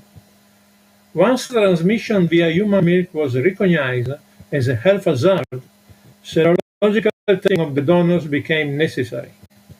The added financial burden drove some milk banks out of business. Appropriate screening of donors and adherence to standard procedures have reversed the trend since the early 2000s. And now, years, the year 1980, characterized from the joint statement WHO and UNICEF, where it is not possible for the biological mother to breastfeed. The first alternative, if available, should be the use of human milk from other sources. So human milk banks should be made available in appropriate situations. The year 2002. These are the guidelines from the Italian guidelines published this year. And I mention these guidelines not because they are from Italy, but because for the first time the HACCP system was taken into consideration and included in the guidelines. HACCP system, hazard analysis critical control points, is a system utilized to control food production and finalized to assure the safety of the consumer. And it is characterized by critical control point and good manufacturing practices. And you can see here that the critical control points are represented by donor selection, disinfection of the equipment, pasteurization, and free storage. So, as I told you before, for the first time, the HACCP system appears in guidelines, in human milk bank guidelines. And from that point on, every guidelines will mention this system in the guidelines. This is another important year, the year 2008, because there are guidelines for French human milk banks that are being elaborated together by Health Minister and the French Human Milk Association. So France is the first country in Europe with a regulation of human milk banking by law, by a national law. 2010 is the legal foundation of European Milk Bank Association. 2011, World Health Organization recommendation, low birth weight infants, including those with very low birth weight, who cannot be fed mother's own milk, should be fed donor human milk. 2012, this is American Academy of Pediatrics statement. All preterm infants should receive human milk. Pasteurized donor human milk appropriately fortified should, if mother's own milk is unavailable or its use is contraindicated. 2014, the Italian Ministry of Health and the Italian Association of Human Milk Banks developed Italian national recommendation for the organization and management of human milk banks. And these guidelines were published on the Gazzetta Ufficiale, Italian Gazzetta Ufficiale, which is the official journal of Italy. And is the second now, according to these guidelines, Italy is the second country in Europe where the human milk banking are regulated by law after France. And this is the year 2020. In the year 2020, we had a new 267 active milk banks and 50 human plans. This is important because since EMBA Foundation, more than 115 new human milk banks opened in the last 11 years. So in the year 2020, looking at the larger of human milk banks, the European Milk Bank Association, under the leader of Aleksandra Veselovska, and the working group organized a survey operation of European milk banks. And here you can see the conclusion. You will hear more about this survey tomorrow from Aleksandra. The conclusion were that detailed information were obtained from almost all European countries. Finland and some Eastern countries are lacking. Storage condition at home and the bank and handling have been mostly in compliance with EMBA recommendation. Donor selection criteria are variable among European countries. The highest degree of variability is in pre- and post-donor milk criteria, bacteriological screening, and processing of donor milk. A recommendation for good laboratory practice and for processing of donor milk are needed. But now, we are at this point, we have seen what happened in Europe and all over the world related to human milk banking world. But what will be the future of human milk banking? which are the main challenges from now on.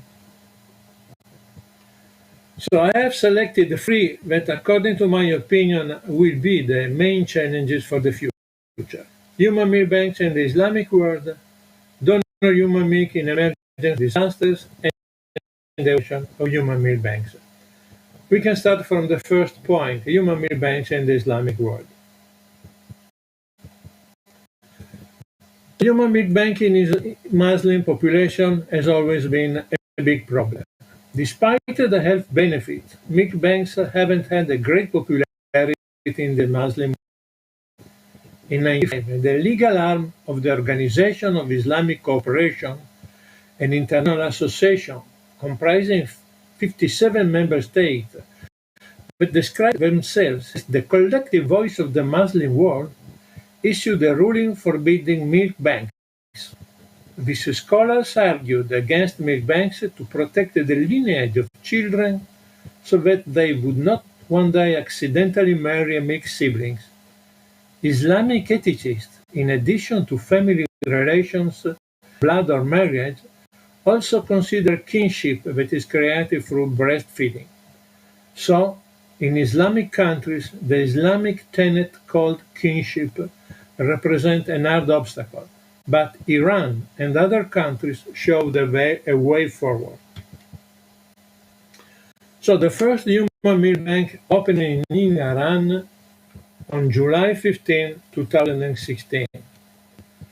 Dr. Mohammed Hosseini, that was the founder of this first human milk bank in Iran, and other doctors of Tabriz Hospital wrote a letter to Ayatollah Khamenei, that at the time was the country's political supreme leader and also its spiritual leader, explaining how many babies in Iran were born prematurely and that their mothers were not always ready to produce milk.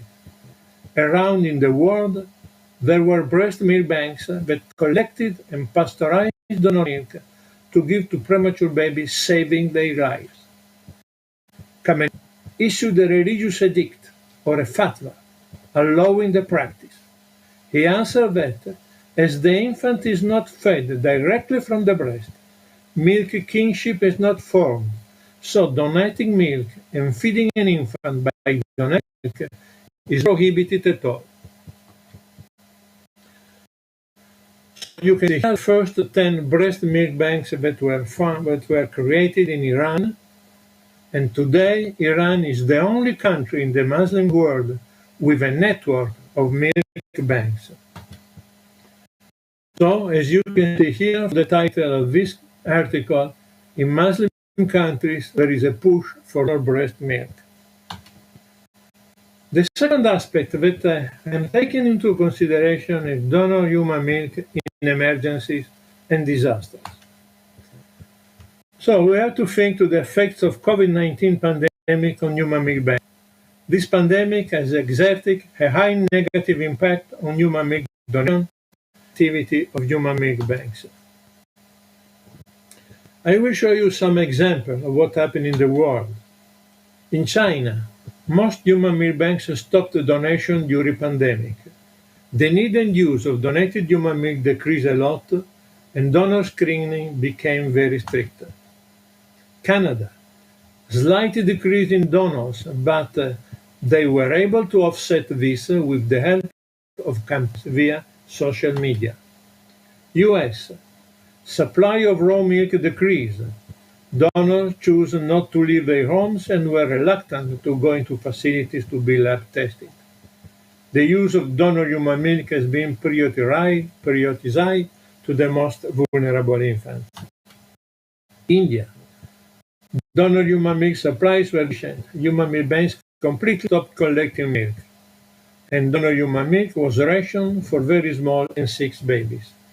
Also, delivery were reduced by 35–40%. Denmark, no change to services in Denmark.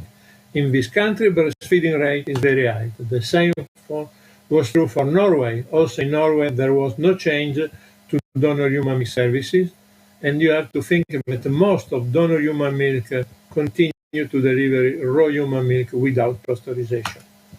Germany. Germany is one of the few countries where unpasteurized donor human milk is dispensed by some unit. Most of this stopped this practice. Spain. The Human Milk Bank in Madrid stopped recruiting donors at the beginning of March 2020 to avoid the donors going to hospital. Recruiting donors in hospital for women with their own newborns in NICU was maintained. In Italy, donation and volume of milk collected reduced significantly, particularly in the bank human milk in the human milk banks in the north of Italy, like Milan, Turin. There was a reduction, but there was also some positive exception, like in Palermo and in San Giovanni Rotondo. So, milk banking during COVID-19. During the COVID-19 pandemic, banking activity has been deeply affected. This has been due to new challenges, maintaining adequate staffing, difficulties in donor recruitment, doubts about safe handling and transportation of donor milk, and this demand is the result of mothers and infants being separated at birth. So the lesson that is coming out from the COVID-19 pandemic. During emergencies and disasters, infant survival can depend on access to breastfeeding and or human milk. Nursing and donor human milk are recognized for feeding infants and young children in a situation. World Health Assembly. Relevant regulatory frameworks for donor human milk and wet nursing are fragmented and inconsistent, if not entirely absent. But there is one exception to this situation, and because the exception is represented by Philippines. Philippines is a country that is regularly running into natural disasters, hurricanes, earthquakes, and floods. Since 2018, the country has implemented multi-sectorial initiatives to increase the protection, promotion, and support of breastfeeding, also during emergencies. Human milk banking is one of the most recent national strategies, supported by government and partners, recognized and recommended in national laws and policies. A total of 21 human milk banks are currently operating in the Philippines. So, China the future in situation of emergency disasters. Together with support and promotion of breastfeeding, the strengthening of human milk bank system is required to ensure that safe provision of donor milk remains an essential component of early and primary newborn care during emergency scenarios such as pandemics and natural disasters. The first taken into consideration very briefly is the European regulation on human milk banks. Here you can see the situation of the human milk in Europe 2020. We know that there are 10 different national guidelines. There are 2 specific national law regulations. And there is a great variability in human milk banks management and operation and in donor human milk availability. And these are the results coming out from the EMBA survey organized by the EMBA working group.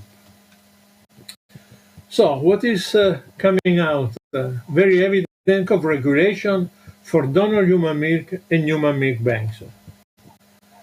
So there is a need for an European regulation. What is the present situation? At present, the European Commission lists human milk as a substance that is unregulated or regulated in divergent way. That is European Community in the year 2019. This may result in levels of protection for donors and recipients of human milk that are lower than those of other substances of human origin.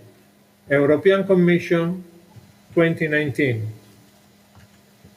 A new chapter about human milk has been recently added to the Guide to the Quality and Safety of Tissue and Cells for Application, published in 2019 by the European Directorate for the Quality of Medicine and Healthcare, 2021. Steps to issue a legislative regulation for donor human milk in the European Union member states are currently in progress and have been supported by several groups, associations, and scientific society, 2021. And here you can see what has been realized in the year 2020 by the EFSNI, the European Foundation for the Care of Newborn Infants, in association with scientific society like EMBA, ESPGHAN, European Society for Pediatric Research, and UEMS.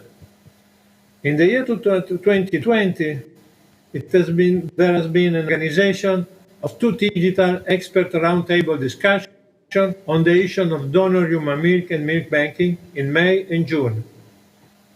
There was the establishment of the EFCHNI Working Group on Human Milk Regulation with renowned international experts in the field of human milk and infant nutrition. And the development of the recommendation Making Human Milk Matter, the need for regulation in the European Union, supported by 46 professional healthcare society, 32 parents' organizations, and European policy makers.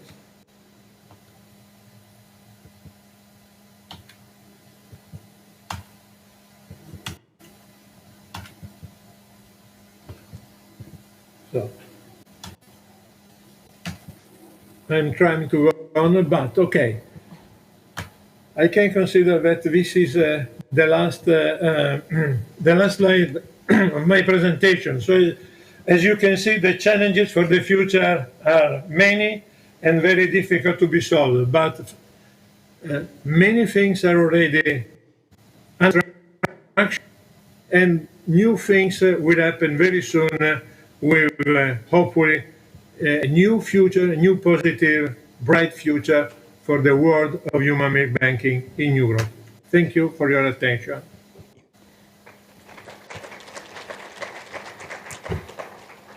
Thank you, Professor, for your presentation. Unfortunately, because of the shortage of time, we have no time for a question. But I hope that maybe still there is a possibility to discuss this topic. And the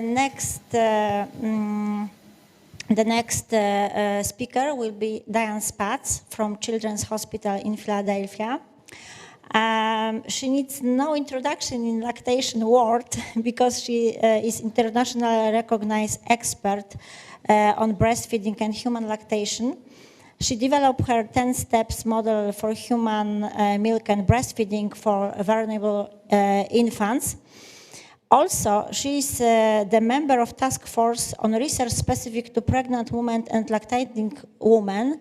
And today, she will be speaking about barriers and triggers of participation of women in clinical trial, what is especially important after our tough experience with hesitation and possibility to be vaccinated of a woman that while breastfeeding. So if only we have Diane already connected, please, the floor is yours.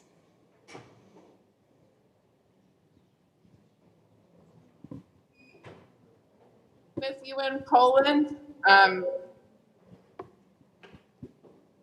a little bit of an echo.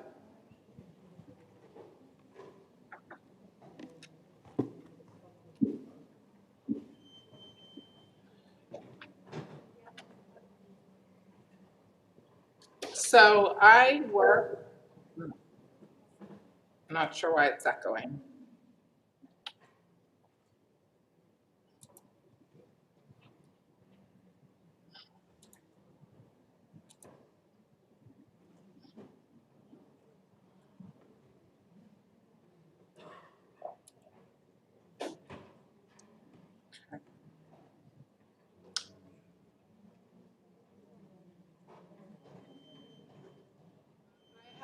My Teams muted, but it is I'm echoing, so that's the only thing I was concerned about.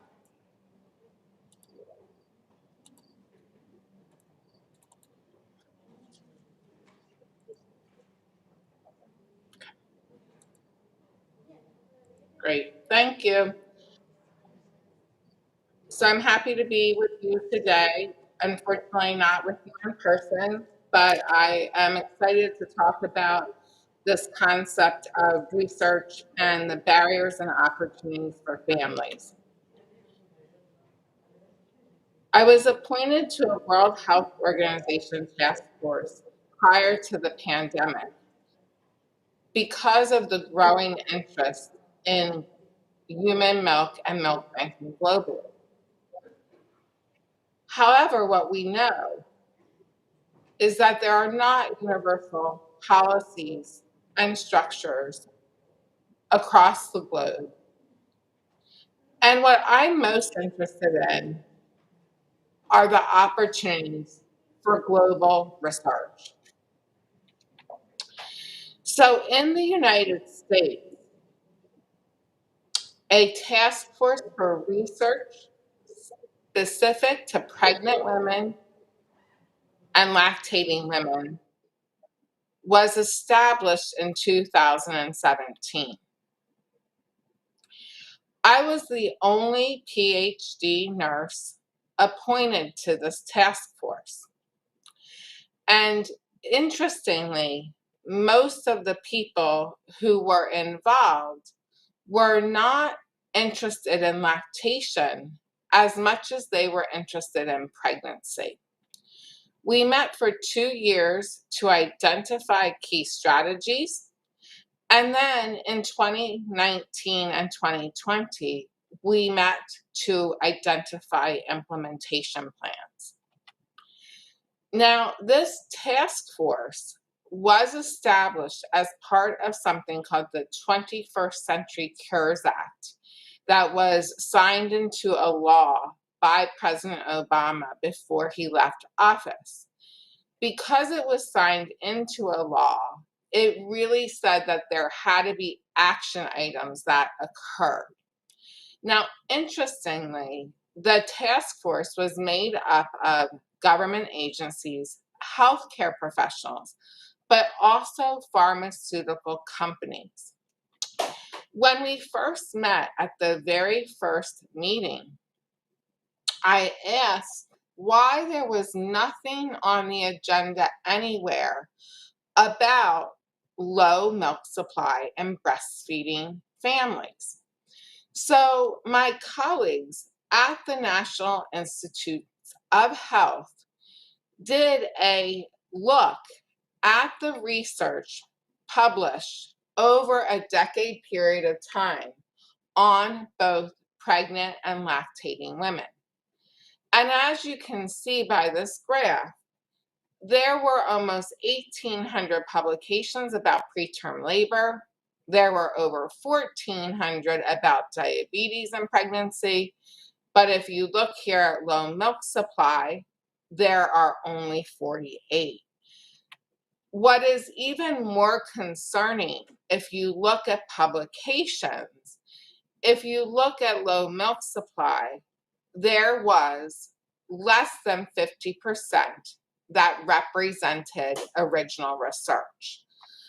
So there is really a major gap in what we have invested as a country and also as a world regarding lactation research. And you can see in a decade, over a decade of time, there was only about 3.7% original research related to lactation. So clearly this means there are opportunities for us to consider with this topic of research in lactating women. Now, one of the main findings is the lack of research on treatment options for low milk supply. In the United States, we have no FDA-approved medication. In other countries, domperidone is used with good clinical outcomes. A study from Canada showing a 267% increase in milk yield. But we do not have an FDA approved option in the US. And when you consider the scope, okay, I'm just looking at US statistics here with over 80% of women needing assistance because they are breastfeeding. That's 3.2 million women. And so there's a great opportunity to consider research questions and involving women in research during lactation. This data, which is from the Centers for Disease Control and Prevention in the US, which represents national data, shows that a major concern of lactating women is milk supply. It's about 50% of women in this national data from the US. So that equates to 1.6 million people. So the opportunity for research in this space is quite critical and quite needed. In addition, people receive inaccurate advice when they are lactating, and medication use is a major reason that people stop breastfeeding. Again, this comes from US data that reports reasons for people stopping. And as you can see, it's a lower percent than many other reasons that mothers report, such as low milk supply. It is still important because more people are breastfeeding now and more people are taking medications. And so a major discussion at PREGLAC, at the Congressional Task Force, is about the role of pharmaceutical industry in doing some of this research, creating registries, and being able to track outcomes. I think it's also important to acknowledge that many providers tell people to be on the safe side, you should stop, when really to be on the safe side would to be usually to continue breastfeeding. So, is it possible for clinicians to improve a family's knowledge about human milk and breastfeeding and medication use? So I did a visiting professorship at Tampa General Hospital in Florida, and I worked with an interdisciplinary team where we looked to enroll low-income women who were seen in high-risk perinatal clinics in order to improve lactation outcomes. And this research was funded by an organization called the Tetralogy Information Specialists. So this sample of patients was primarily unmarried, they were primarily low income, and they were primarily Latina. What we found was that people were interested in participating in the research, and their participation increased their breastfeeding knowledge and also their intent prenatally to want to breastfeed or provide milk to their child. In addition, by providing just a 1-hour intervention, we were able to improve the breastfeeding initiation rates of these very at-risk families for not breastfeeding. So, in terms of opportunity, people do want to participate in research. We should not assume that pregnant and lactating women do not want to participate. They indeed do. So another opportunity for space, and I wanted to include this because of the speaker, Dr. Tanya, who spoke a bit about informal milk sharing. We have had a waiver in place for informal milk sharing at Children's Hospital of Philadelphia since 2015. Now, we always offer the parents pasteurized donor human milk first as an option, but some parents still do choose to informally milk share. And so in the US, we have communities of Orthodox Jewish families, and we actually see a lot of Orthodox families at Children's Hospital of Philadelphia. So with two of my former PhD students, one of the students identified as Orthodox, and that allowed us to gain entree into this community.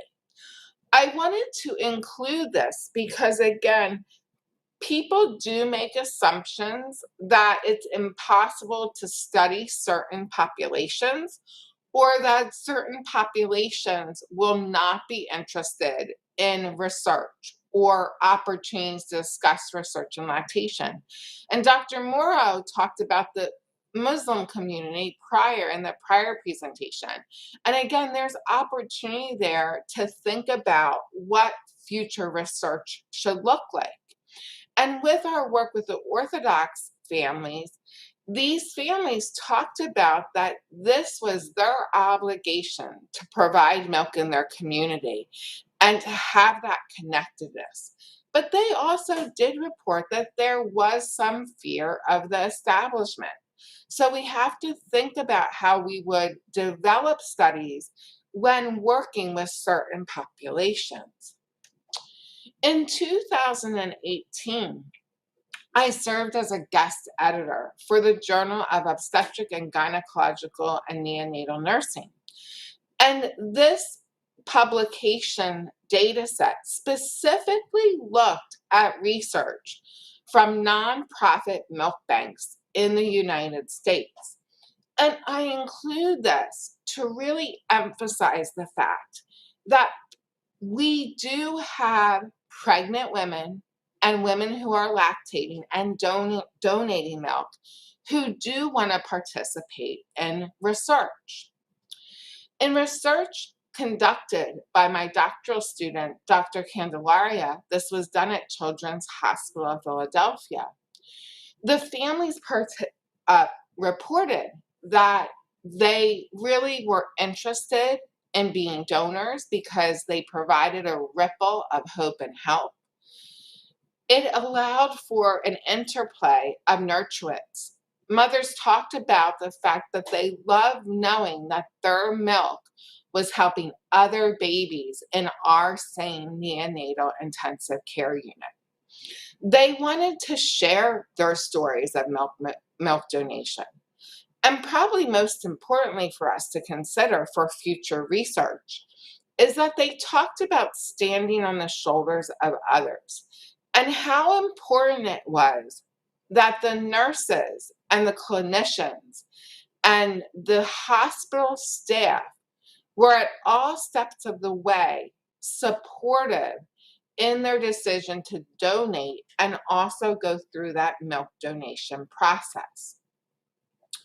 Furthermore, we have an active palliative care program at Children's Hospital of Philadelphia. And we are just finishing some research now about bereaved mothers who continue to donate explicitly for the reason of donation after the death of a child. So, what should the research priorities for lactation and breastfeeding be? We know that we do not have sufficient support globally for breastfeeding. We don't have enough funding and awareness to improve breastfeeding rates. Paid leave is a barrier in many companies. We have aggressive marketing of formula, which we have seen particularly during the COVID pandemic. And we have difficulties in monitoring breastfeeding around the world. So with the task force on research specific to pregnant and lactating women, 15 key action items were identified, okay? These include making sure that pregnant and lactating women are part of the clinical research agenda. It includes increasing the quantity, the quality, and the timeliness of research on safety and efficacy of therapeutic products used by pregnant and lactating women. We need to increase the workforce of clinicians and researchers who actually know how to do this research. We need to remove regulatory barriers for research in pregnant women. We need to educate the public and healthcare providers about the need for research in pregnant and lactating women. We have to have evidence-based communication strategies. We need to have separate programs that really look at pregnant and lactating women. We need to address liability concerns. We need to have proactive approaches. We need to have programs to drive discovery. And again, this action item 10 is a big concern for me because of the fact that we don't have good treatment options for low milk supply. We need to utilize existing resources. We need to leverage and support new infrastructures. We really need to have international registries, not just country specific, but international registries.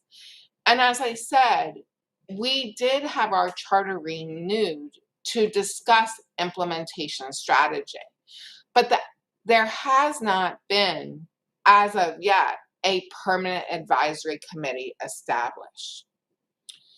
So despite the very clear recommendations from PREGLAC that came out before the advent of the COVID pandemic, they were not included in research. And so when the vaccine trials were being developed, pregnant women were excluded. Yet what we found from people who use their own resources, that women very much wanted to participate in research. And Dr. Rebecca Powell, who's in New York City, has a cohort of over 800 women who had COVID, who she's been able to follow for a whole year of their lactation journey, demonstrating the power of human milk to transmit IgA antibodies. So what should the future look like? I think an important question to consider is, what is the role of industry in human milk and breastfeeding research? Many people in the lactation community are very anti any type of industry involvement.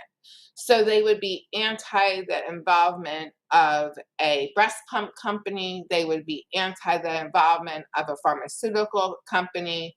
They would be anti the involvement of a for-profit milk bank model. But one of the recommendations from PREGLAC was that private and public partnerships are needed.